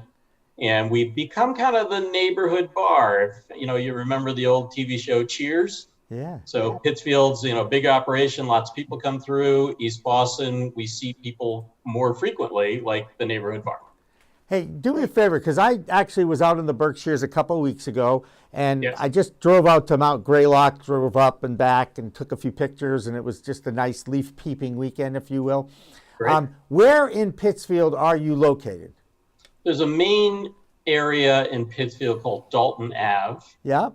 Dalton Avenue is where our cultivation and our dispensary is located. Okay. And if you were anywhere near there, or people who are from that area know, we're actually building a separate building for more cultivation. Cool. All right. That's good. One of the things that we did talk about in our brief call before was I did get a couple of calls from some wholesalers who are out there wholesaling cannabis for different organizations. And they're fearful that because of the backlog of testing in the two testing facilities, CDX and MCR, that there may be a drought of flower. Now, you are a vertical. You're not going to have that issue, right?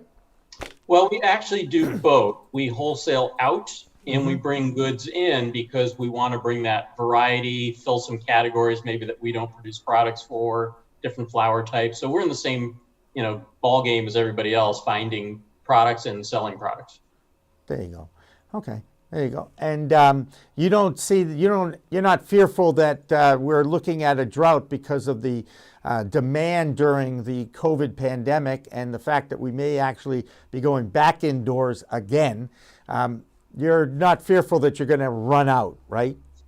I don't think anyone's going to run out, but we've definitely seen the supply get a little shorter. I think three things have happened. One, we had a medical license. We have a medical license. So we continued to grow and package, and we were able to build our inventory. So when we reopened adult use, like a lot of others in Massachusetts, we had inventory. I think demand has increased since the reopening of adult use. So those supplies have started to come down. So you've got a little bit lower supply from growers, and you've got a higher demand post adult use opening. James, what's your feeling about the delivery licenses and the controversy that seems to be ongoing in front of the commission? They had a long day today. It's a really interesting topic. At another company, I was very involved in looking at delivery out in California to bring our brands out there. So I got very well versed in how they do it in California. For Boston, I am actually partnering with a company who's a candidate to do delivery in Boston. Great relationship. I've actually been mentoring them even before I joined Berkshire Roots. They're called Zip Run. So I'm looking forward to delivery service for our customers in the Boston area.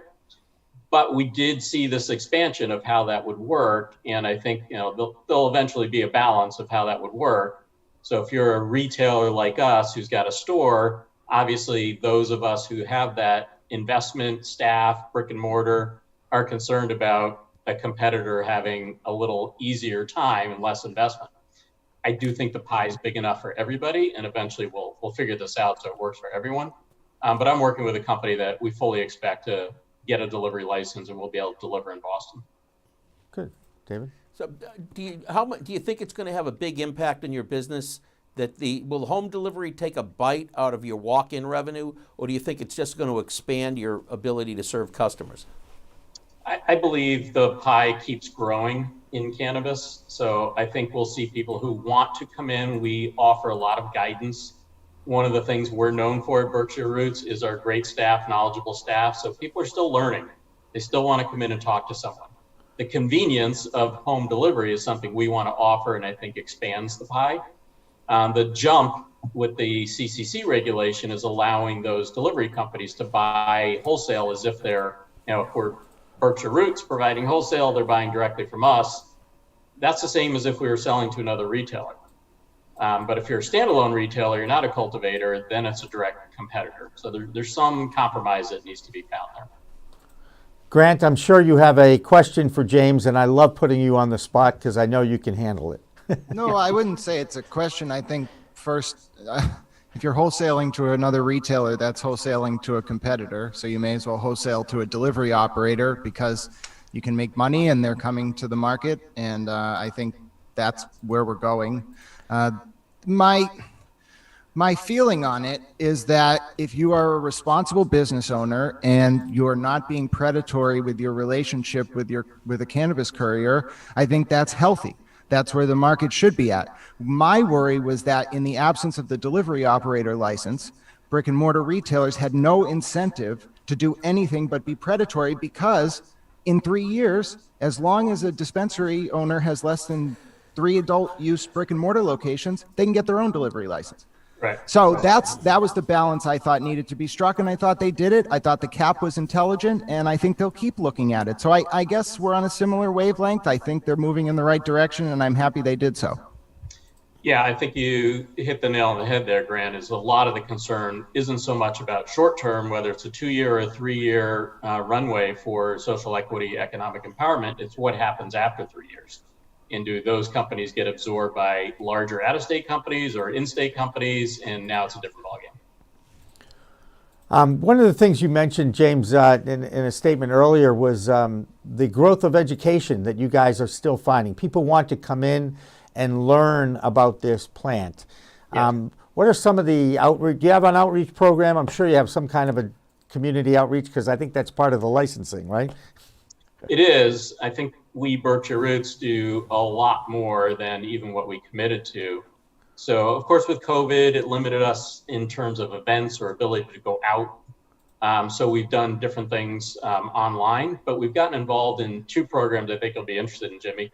One, Berkshire Community College started an accredited educational program, and we partnered with them. We actually brought the idea to them. So they created a classroom, a lab, and a practicum, and the practicum is actually at Berkshire Roots.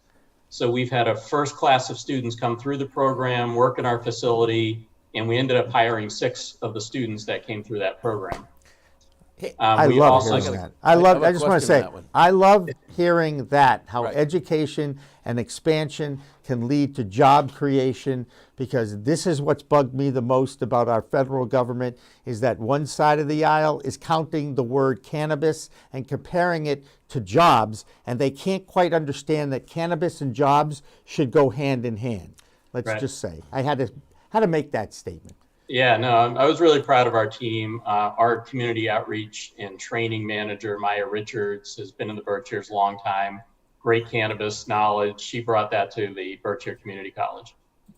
In addition, we signed up for the Cultivated program, which I'm guessing you've talked about, on your show. So we currently have 2 fellows. These are fellows who were formerly incarcerated for marijuana-related criminal activity. They're working on expungement. We have now one that's gone through our East Boston retail program. At the same time, there was one out in the Berkshires going through our cultivation program, and they've now switched. So one's here in East Boston, where I am right now, and one's out in the Berkshires. Those both I expect to lead to jobs for them as well. So talk a little bit more about what you're doing with the school. When the students come in, do you have to walk us through some of the mechanics? Do they have to have a marijuana establishment agent card before they can go behind the curtain? Yes, absolutely. So they go through a classroom activity. They do training with us in classroom style. At the same time, we're getting through the CCC, the badges that will be required. And after a certain period of time through their curriculum, they then join us in the facility in retail, cultivation, our manufacturing, which includes extraction, kitchen. So they get to see it all. They get a feel for it. They see what they gravitate towards. In our case, it was obviously the first time this has ever been done. We had some of our managers, little tug of war of who wanted who in which department. So it was kind of fun because we ended up with an exceptional group of people. And how many do you typically take through at a time? There were 12 people in the curriculum, and we ended up with 6 that wanted to join us. And how often are they running the courses at the school? It's, I believe, going to be run every, I don't know what their system, it was trimesters or semesters, but I believe it's twice a year. So when you bring these folks in as employees, how long are they staying with you? Just until their course is over or until the next course starts? Or? Yeah, it's a 6-week program as part of the curriculum. Got it. And then in that time they spend inside our facility, we get a real good feel for what they like to do, what they're good at. And in this case, it resulted in those hires. That's interesting. So I obviously you're probably familiar with the social equity training program. Yes. And I'm with one of the training firms. So we have the folks who are trying to get into the entrepreneurial track, but there's also the people who just want to get into the industry. Are you doing anything with the social equity program this way? We didn't formally. I just mentioned that I happened to have this relationship when I came across someone who wanted to get in the delivery business. So Zip Run CEO and I started forming a friendship relationship. So kind of on my own, not through that program, started helping him understand the business, the CCC regulatory environment in Boston, because we just went through that here. So we've developed a really good relationship parallel to what you're discussing. Oh, that's great. Yeah. Well, if you've got any interest in the in expanding what you're doing with the school to the social equity program, we'd be thrilled to have that discussion with you. Yeah, let's definitely connect on that. Yep. I actually know where both of you live, so I'll be happy to provide that. I'll be happy to provide that. Hey, Grant, if I may just put you on the spot again, where do you see the growth in the cannabis community? Are we going to see more labs? Are we going to see more dispensaries? Are we going to see more grow? Where do you see the biggest growth, I guess, within the industry? Well, I think you got to look at the numbers there now. I think there's 931 applications somewhere in the process in front of the CCC. 670 of them are at least provisional status or further. Of the 300 outstanding, I think most of them are cultivation and retail. What's really interesting is if you watch the Cannabis Control Commission hearings over the past 5 or 6 months in particular, it's really been astounding. With the regulatory update going on, with COVID going on, they've broken their record for approved provisional licenses in a single hearing on 2 or 3 different occasions. And so they're at a pace right now to clear out their backlog within the next 6 to 12 months. What's most interesting is there's been a notable uptick in testing labs, which is important for the entire market, obviously. Notable uptick in micro businesses, notable uptick in cultivators, notable uptick in retailers and delivery as well, I think is all the time. But the 3 big things that weren't there in the beginning that are starting to come about are smaller cultivators like micro businesses, which I think are an amazing license type because they can do their own delivery through a delivery endorsement directly to consumers. Not as much controversy as that last year when that came up last year, by the way. But yeah, and then the testing labs and the cultivators. So that's where I think the expansion's coming, and I think it's going to happen soon. Yeah, terrific, Grant. You just that just comes off the top of your head like you knew those numbers. I love that. He does know the numbers. That's why we bring him on. So I'm going to throw it to the numbers guy in the room. That would be David. No disrespect, James, because I'm sure you're a numbers guy too. I like numbers. Where is the market? When are we going to see saturation in the market? Well, I've got a question for James. So you're fully integrated, correct? Correct. What do you think? How much canopy do you think the state actually needs for the adult use program? So we actually have been looking at that. As I mentioned, we're about to open a new cultivation building, and we want to see how far that's going to take us. Grant just mentioned all the new standalone retailers that are coming online. I won't give you a number. I think we have a long way to go in terms of canopy. But some of the things that are happening will drive costs down, which we have to be very conscious of. Hybrid greenhouses drive costs down, and outdoor grow drives costs down. Right. We'll want that outdoor grow to feed our extraction lab, and others, are doing the same thing. So there is a little bit of a twist on the canopy relative to cost as well. So I've heard numbers anywhere from 8 million to 11 million square feet for canopy. Yeah. You think that's right, low, high? Yeah, I think, that's in the ballpark, because when you look at a state like Colorado, we know that's much more mature than we are, and where the population is, they have a lot of tourism, so that drove their early business. We have a lot of tourism in the Boston area, in Massachusetts, and Berkshire County, we have a lot of tourism. So those things contribute to the need for a canopy, as opposed to just looking at our citizens. Yep. I know you're in the Berkshires. I know it's very close to a great big state next door. That would be your Empire State, your New York. You hear the Governor, Andrew Cuomo, talking about making it a budget item in 2021. Yes. As someone who's on the other side of the border, are we fearful? Are we looking forward to it? How do you view what might happen in 2021 in New York? Yeah, we have eyes on that as well, what that means for Berkshire Roots in terms of how we strategize to meet a changing environment. We know from Massachusetts experience how long it takes to actually get the first retail store established. So while they may go through the process, year and a half, it'll be a while before they're actually selling in the adult use market. So we have eyes on it. It's not an immediate thing, but it will be an impact on border dispensaries like ours. What percentage of your business is coming from across state lines, do you think? We don't actually reveal that, but it's a heavy portion. It's a big percentage. It is a big percentage. So I remember reading, I forget who it was, but that better than half their business was coming over the border. Right. Well, one of his competitors, I don't know, and James, you're of the opinion that we're all in this together, right? It's a happy community. There you go. So I can mention Canna Provisions, right? Canna Provisions right off the exit right. 2. Yep. And you talk about easy on, easy off. I'm going out on a limb thinking that there's quite a few New York plates in that parking lot on a somewhat regular basis, especially when I was there a couple of weeks ago. I'm amazed by that. But I do think that, like everything, I think that the market is going to be big enough that everyone is going to be able to sustain their business. You agree, James?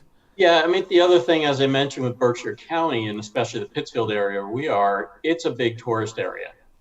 When we're back to normal events like Tanglewood events, et cetera, people have second homes there. Because of COVID, a lot of people have now bought homes there and moved from New York altogether. Mm-hmm. So it's a slightly different environment over the last, 9 months that may continue. And when events are opened again, we're going to see that tourism again.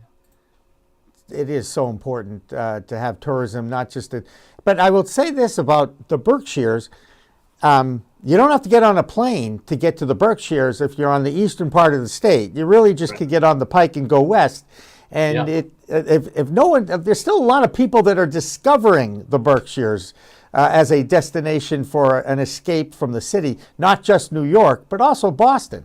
Absolutely. 2.5 hours, depending where you live in the Boston area, and you're in Pittsfield. I've made it an hour and 50 coming from Lee, I just want to say. And knock on wood, haven't been caught yet, but that's another story. James, what would you like to do for the industry? What would you like to see evolve once this industry becomes not just a novelty, but a more mature industry? So, we still hear a lot of people using the terminology that's been around for a long time, come in the store and ask, what's the highest THC product you have? Or I'm looking for an indica or a sativa. And we've learned, and people will continue to learn, that those aren't necessarily the primary factors in the effect. So I think I'd like to see more consumer-facing material, and especially as we learn more, that people can understand the product better and feel comfortable asking for the effect they want versus the highest THC product they can get. Yeah, that's interesting. Well, a friend of mine who does own a medical dispensary down in Bridgewater, ACS, he actually has, the focus product, the relaxing sleep product, the uplifting product, rather than the sativa and indica. It's like we all need more information. And Beth Waterfall, I'm going to drop her name, Elevate Northeast, had a great quote. She said, "There are no experts in the cannabis industry because we haven't done enough research on it yet." Accurate? Yeah, I think there's so much more to come. I think we've all talked about for a long time, different parts of the industry, more pharma focused, where we really dial it in, more recreational focused, back to that, how do I want to feel? And then somewhere in the wellness area, somewhere in the middle of, I do understand this, I know how it makes me feel, I don't need a high level prescription, but we still want that. We still want doctors involved. We still want people understanding the combination of cannabis and other meds they're on, and the doctor needs to know that.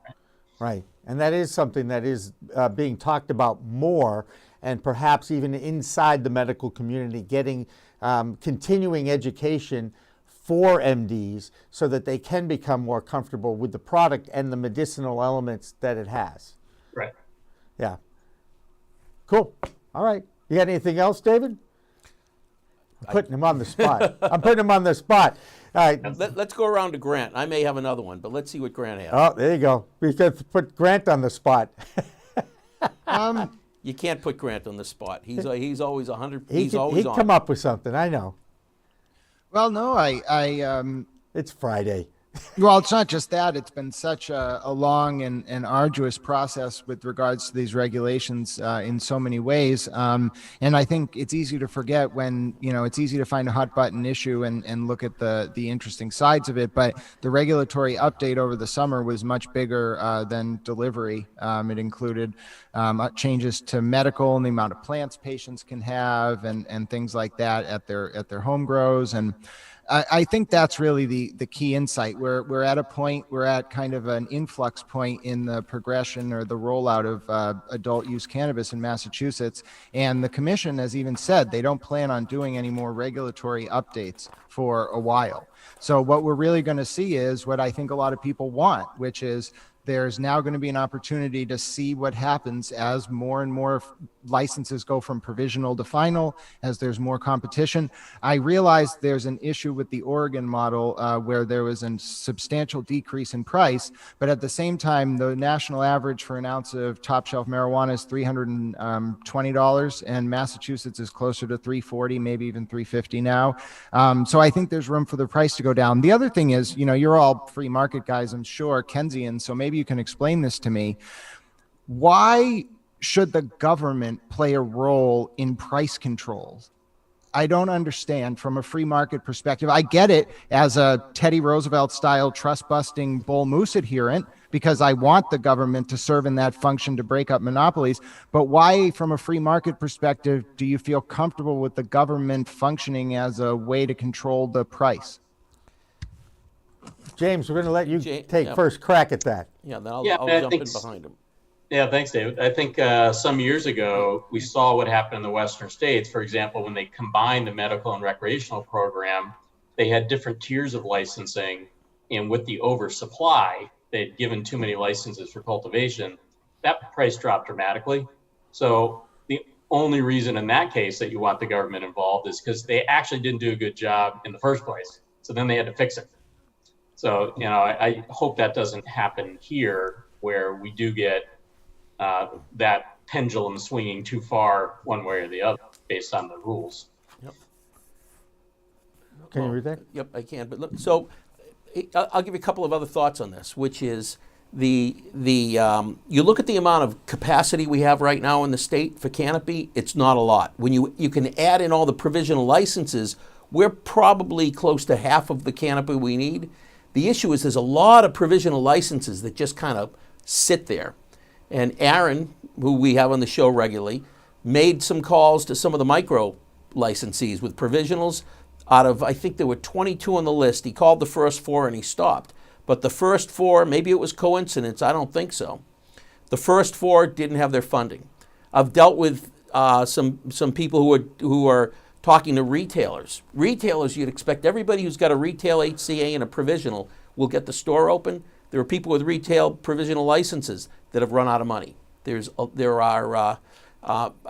the phone with Blake Mensing. Earlier this week, we got into a discussion.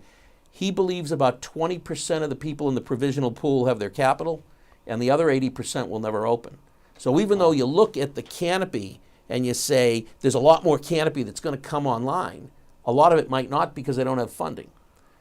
That's important. And where the state is important in this, when you look at the regulations, if you have a certain license tier, and I don't remember the exact number, Grant may, but I think it's you have to hit 70 or 80% sales of what your tier is about.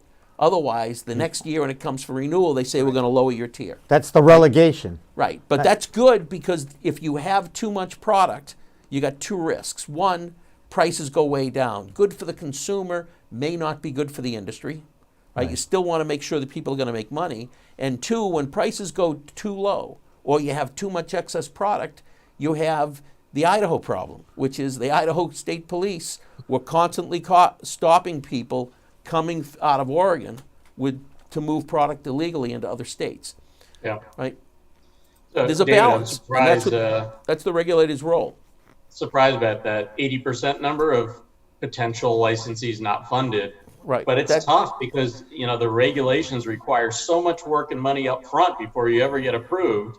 Find a location, do your community agreement, host agreement, et cetera. There's a lot that goes into it before you can even solidify your spot. Right. I wonder, though, does pre-certification, which is obviously in its novel stage for those unfamiliar with it, which is a new way that the delivery licenses are being handled, it's obviously not a panacea in the sense that it's not going to solve the funding problem directly, but does pre-certification, and I heard one bank in Massachusetts has now created a new department just for cannabis lending. Are those kind of things something that make you feel hopeful?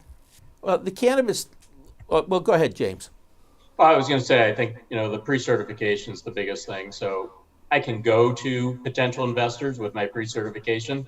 It's a lot easier to raise money than saying, I might get this. Yeah, I happen to agree with that. I think it helps. It's still, you still run into the problem where you have to get through the host community agreement process, right, which means you have to go to a landlord. The landlords want money up front. Then you have to go through the process of the municipality granting you approval.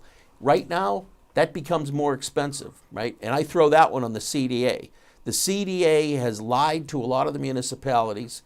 They presented a lot of misinformation. So the municipalities are now scared that if they agree to give a host community agreement to a home delivery operator, all kinds of horrible things will happen to their community, and that's going to stretch out the approval process.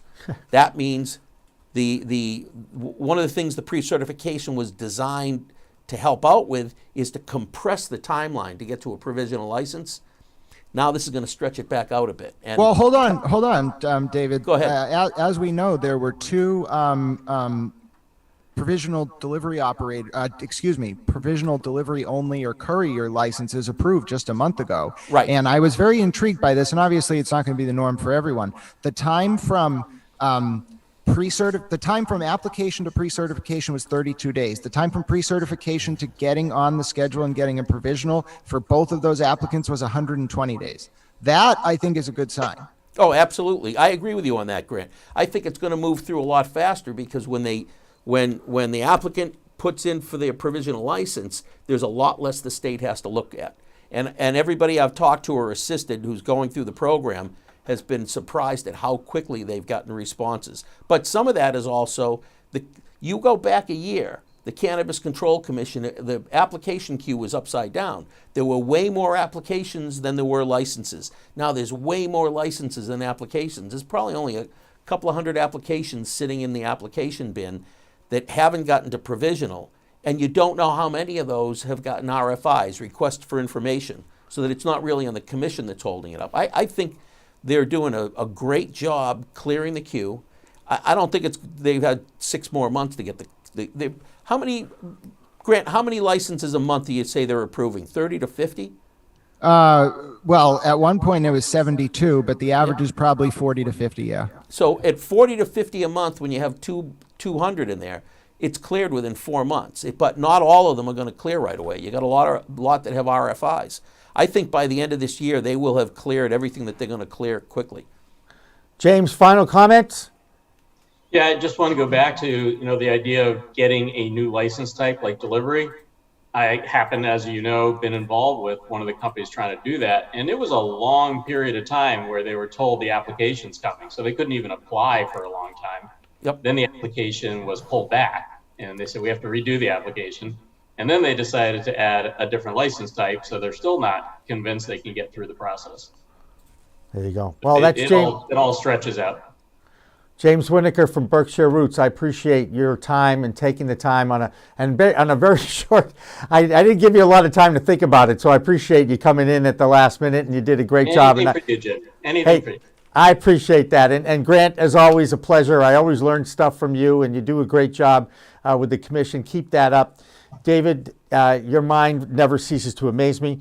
Let's just leave it at that. I do want to give a plug to one of our partners. It's the Emerald Media Group, Emerald Magazine. If you Google it, they've got a great webinar coming up on Tuesday, November 17th at 5 p.m. It's free, so just go and check out the Emerald Magazine.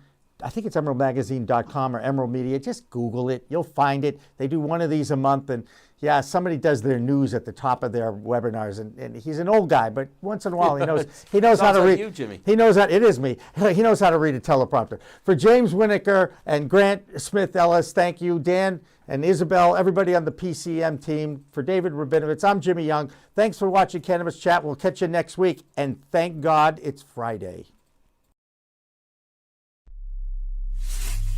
We are Pro Cannabis Media.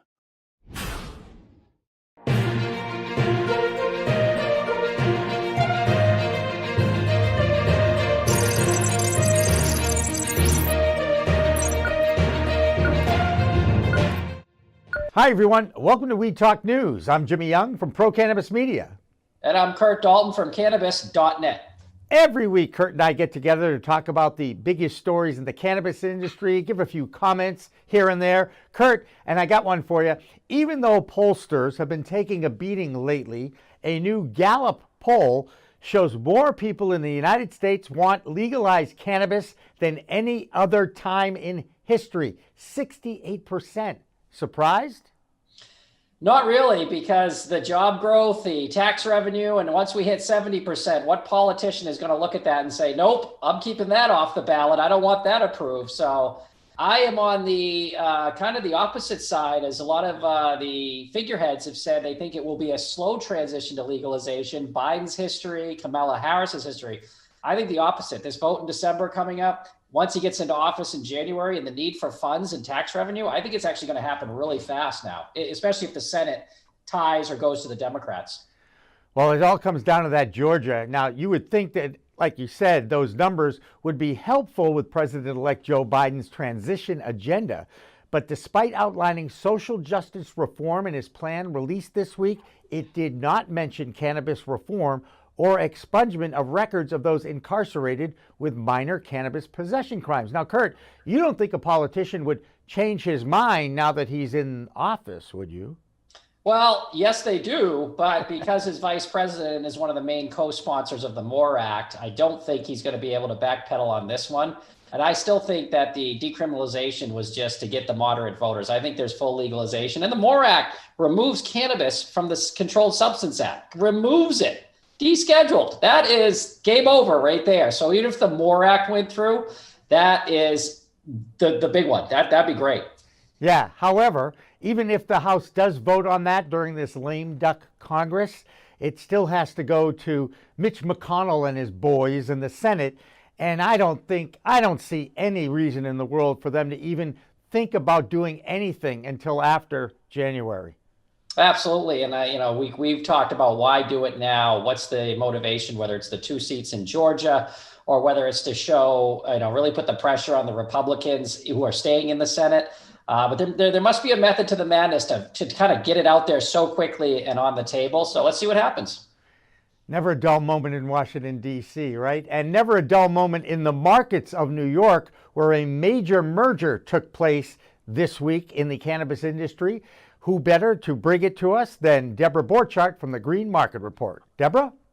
Thanks, guys. It was a huge week in the cannabis industry. This week, Verano Holdings announced that they were buying and merging with MON-WED to create the largest privately owned cannabis company. Now, the value of the deal was not disclosed, but you may recall earlier this year, Harvest Health was going to buy Verano in a deal that was valued at $850 million, but that was way at the beginning of this year. It was a big week for earnings, but a mixed bag on results. Green Thumb Industries, or GTI, had another tremendous quarter with revenue rising 131% to $157 million. That revenue growth was driven primarily by the increased scale in the company's consumer packaged good and retail businesses. Canopy Growth reported their net revenue of $135 million for the second fiscal quarter. That caused the stock to jump. It was a 77% increase over last year's revenue of $76 million. Still, they had a net loss of $96 million. Aurora Cannabis reported a slight increase in total and net revenue. They hit $67.8 million, but then they announced a $125 million offering that was not well received by shareholders who are concerned about the company's cash burn rate. And that's it for this week. I'm Deborah Borchardt with the Green Market Report for Weed Talk News. Yeah, Deb's absolutely right. You're seeing that consolidation at the top. You're seeing players make their moves in anticipation of something like the MORE Act, and you're going to see that consolidation all the way down, probably to the ancillary and even at the state level. It's starting to happen. The thunder and the whirlwind is happening of cannabis legalization. Now, it's funny you mentioned thunder and storms because there's another news item that is literally breaking, and very few people know about it, but we do because our insurance expert, Bill Perrier, he's a member of our PCM Gold Club of experts, and he explains that one of the largest insurers in the world is now writing insurance for cannabis farmers. Lloyd's of London, 325 years old, the standard bearer in the market, is with a company called Chesterfield Brokers that have launched this parametric insurance for crops. And you might say, gee, what the heck is that? Well, we know from the wildfires in California that it's almost impossible to get crop insurance, but these guys will write crop insurance for wildfires, tornadoes, hail, drought, excessive rain, really a list of perils. It's unheard of in the industry. And as of last night, Jimmy, only 20 businesses in the States have this coverage because it's brand new and no one knows about it. Insurance is all about timing, and it's a shame we couldn't have got these programs up for the farmers and the other cannabis growers who've been really affected by those West Coast fires, Colorado as well. But, better late than never, as we say, and moving forward, it'll be nice to know that they're backing cannabis grow. That's right, and climate change isn't going to be affected that fast either, so there's always that danger of fires returning next year. Yeesh. Anyway, our Maine man, Rye Russell, is happy, however, because sure enough, the Maine farmers now have an opportunity to insure their crops. Now, even though Maine doesn't have a long outdoor grow season, the water of Maine does amazing things for growing cannabis in Maine. Right, Rye? Exhibit A here. Rye Russell, your Maine man, drinking Maine water since the day I was born. And I'm here with your Maine Cannabis Report for Weed Talk News. I want to kick us off with the numbers this week. As more and more cannapreneurs enter the market, it is exciting to see licenses being granted. In Maine, currently we have 12 adult use cultivation facilities already approved, with 6 manufacturing licenses and 9 retail stores. Yet there is still only 1 adult use cannabis testing facility for the entire state. Finally, we have 1 that has reached conditional approval and another cannabis testing lab with pending approval requiring jurisdiction approval. Today, Maine's Office of Marijuana Policy released in a statement that they will be founding members of a new association for cannabis regulators. In the statement, it reads that cannabis regulators from 19 states have formed a nonpartisan organization called CANRA, or the Cannabis Regulators Association, an effort to assist federal, state, and local jurisdictions that have approved or weighing legalization of cannabis. Director of Maine's Office of Marijuana Policy, Eric Gunderson, said in the release that as they developed regulatory framework for Maine's adult use marijuana program, they relied heavily on the expertise of the states that came before them. He goes on to say that the office is looking forward to sharing best practices, lessons learned, and high standards with other regulating jurisdictions through the creation of this association. Hopefully, this will lead to a lot less friction for emerging markets and more consistency across all legal states. That will wrap us up here for this week's Maine Cannabis Report. I'm Rye Russell from Weed Buds Radio, reporting for Weed Talk News. Our Canadian reporter Solomon Israel from MJ Biz Daily International will be rejoining us soon, but we have a note from Canada and even in Mexico. First, we'll start in Mexico. That country will vote on legalization over the next few days. Now, Kurt, that means Canada will be legal, Mexico could go legal. What does this do for international trade or even put pressure on the United States? Well, that's it. Very similar to how the states, when one legalizes, the next one feels the pressure to legalize because the citizens of that state will go get it and they won't get the tax revenue. You're seeing the squeeze, Canada and Mexico putting the squeeze on the U.S., trying to get a foothold in that international market. And again, with this presidency and the Democrats coming in, I'm betting that they're not going to let this slip away. They're going to actually do something to get exports and get that UN drug treaty changed. There you go. Now, as far as Canada is concerned, not only were their sales up during COVID in the dispensaries, but sales were up in the homegrown market as well. BC Northern Lights, not to be confused with Boston College, but British Columbia has seen their sales of grow lights explode over the last few months. Health Canada reports that seed sales rose 8 times between February and June, and now that it's harvest time, Kurt, did you know that in most Canadian provinces you are allowed to grow 4 plants in a household? I was aware of that. You're going to see the exact same thing happen with the U.S. If the MORE Act comes in and removes the federal penalty for basically getting caught. You're going to see home grows, family grows, back doors. You're going to see garages, guest rooms. Because again, there's going to be taxation. And in some states, it's probably going to be over 30% if they put a federal tax on it. So there's obviously going to be incentive for someone to start growing a few plants and watch some YouTube videos. There you go. And that's what's been going on not only in Canada, but also here in the United States during COVID. And sure enough, we've got another home grow story for you. It's about a young man from Massachusetts who was a local bartender for a restaurant that closed. Obviously, a lot of local bartenders are looking for something to do. And rather than sit around and wait for that industry to rebound, he decided to try his craft at home grow. Here's that story from videographer Ron Marshalsea III from Emerson College. I guess it was in my head before it was really a legal option. And, the laws changed. I got my medical card. Getting my medical card really changed my parents' outlook on things. Once it became fully legal, they became a lot more understanding about it. And I'd say that's when it kind of became a reality. When I first brought it up, my dad's first reaction was, oh, we should build a greenhouse in the backyard. And I was like, you what? Like, I didn't think you'd be okay with me tilling the dirt. So they ended up being way more into it than I thought they would be. Funny enough, I ordered the seeds a week before my restaurant closed. So I was planning on doing this, while I was working. I was working as the head bartender at a restaurant in Norwood, and obviously we had to close when all the restaurants did in late March. And once it got to late June, the owner of the restaurant decided to sell the building.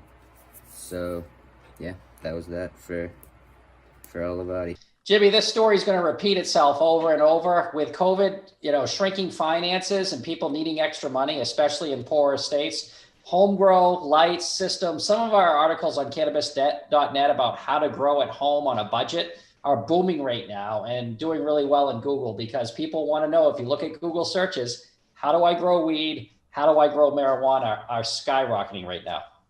And I'm sure they're all just using it themselves. They're not selling it or gifting it to anybody else, right? Never. All right. Hey, Washington, D.C., you know, there's always something brewing in the nation's capital, even after the election. Who better to tell us what's going on down there than our own Phil Adams from Vote Pro Podcast. Phil? Hi, Phil Adams from Vote Pro Podcast, here with this week's Weed Talk News DC Report. Conspicuously absent from Joe Biden's newly released racial equity plan is any mention of cannabis legal reform. Reform advocates were hoping, at a minimum, to see cannabis decriminalization and expungement included in the plan, which the Biden transition team put forward over the weekend, though both were omitted. They also noted that Biden has shown no inclination to date towards supporting the MORE Act, which was championed in the Senate by his running mate, Kamala Harris. During the campaign, Biden pledged to decriminalize cannabis and expunge prior cannabis convictions. A Biden spokesman said this week that nothing had changed and that the omissions should not be interpreted as deprioritizing the issue. The Senate Appropriations Committee has issued a new report critical of proposed Department of Agriculture rules regarding marijuana and hemp. One such rule forces hemp growers to destroy their crops if they exceed 0.5% THC. Senate appropriators called that threshold arbitrary and urged the USDA to reconsider. The Senate report also calls out another provision, which they say, quote, creates roadblocks for farmers by requiring an unrealistic time frame for testing. The report urged the agency to, quote, ensure a fair and reasonable regulatory framework. Marijuana regulators from 19 U.S. states have formed an association to share cannabis industry knowledge and best practices. The new Cannabis Regulators Association was launched to help federal, state, and local jurisdictions make informed decisions about how to administer and or expand legal cannabis markets. Regulators emphasize that since the association is not an advocacy group, they will not take any formal positions for or against cannabis legalization. That's the Weed Talk News DC report for this week. I'm Phil Adams from Vote Pro Podcast. Finally, tonight we salute our veterans because, after all, this is the week that we recognize some of the sacrifices of those brave men and women that they've endured while serving this country in the military. Now, Kurt, do you know any veterans who have battled PTSD or even having to deal with opioids? Not on a personal level, but certainly plenty of stories out there and on our website about the success rate of cannabis in order to help not only with PTSD, but getting off opioids, which is what the government would like to give these veterans. And Jimmy, did you know an interesting fact about the MORE Act coming up? It allows doctors in the VA to prescribe cannabis finally to veterans for PTSD and other reasons. So that's a little side part of the MORE Act, that if it gets approved, veterans would have legal access without losing their benefits from the U.S. government to get cannabis. So if you are out there and you happen to be represented by a Republican senator, tell them to pass the MORE Act.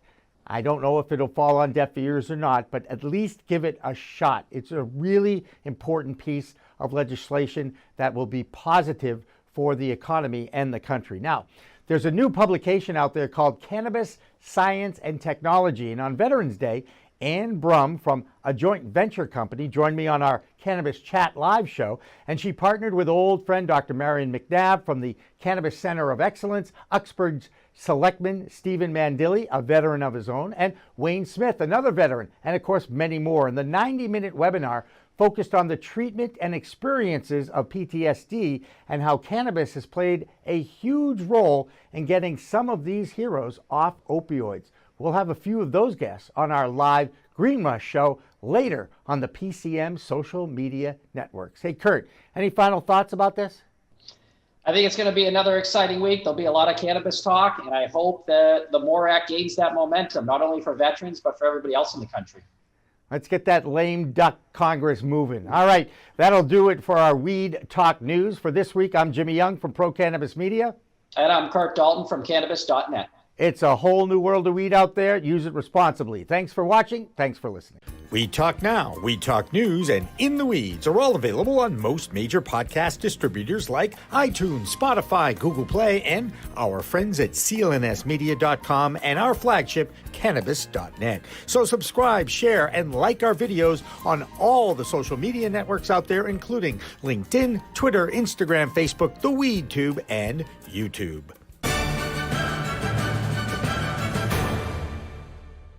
Weed Talk and In the Weeds are two productions of Pro Cannabis Media supported by Revolutionary Clinics, one of the top medical cannabis dispensaries in the Massachusetts area, now with 3 locations in Greater Boston, 2 in Cambridge and 1 on Broadway in Somerville.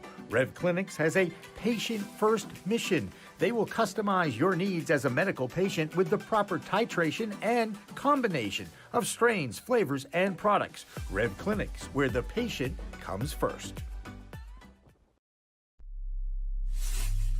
We are Pro Cannabis Media.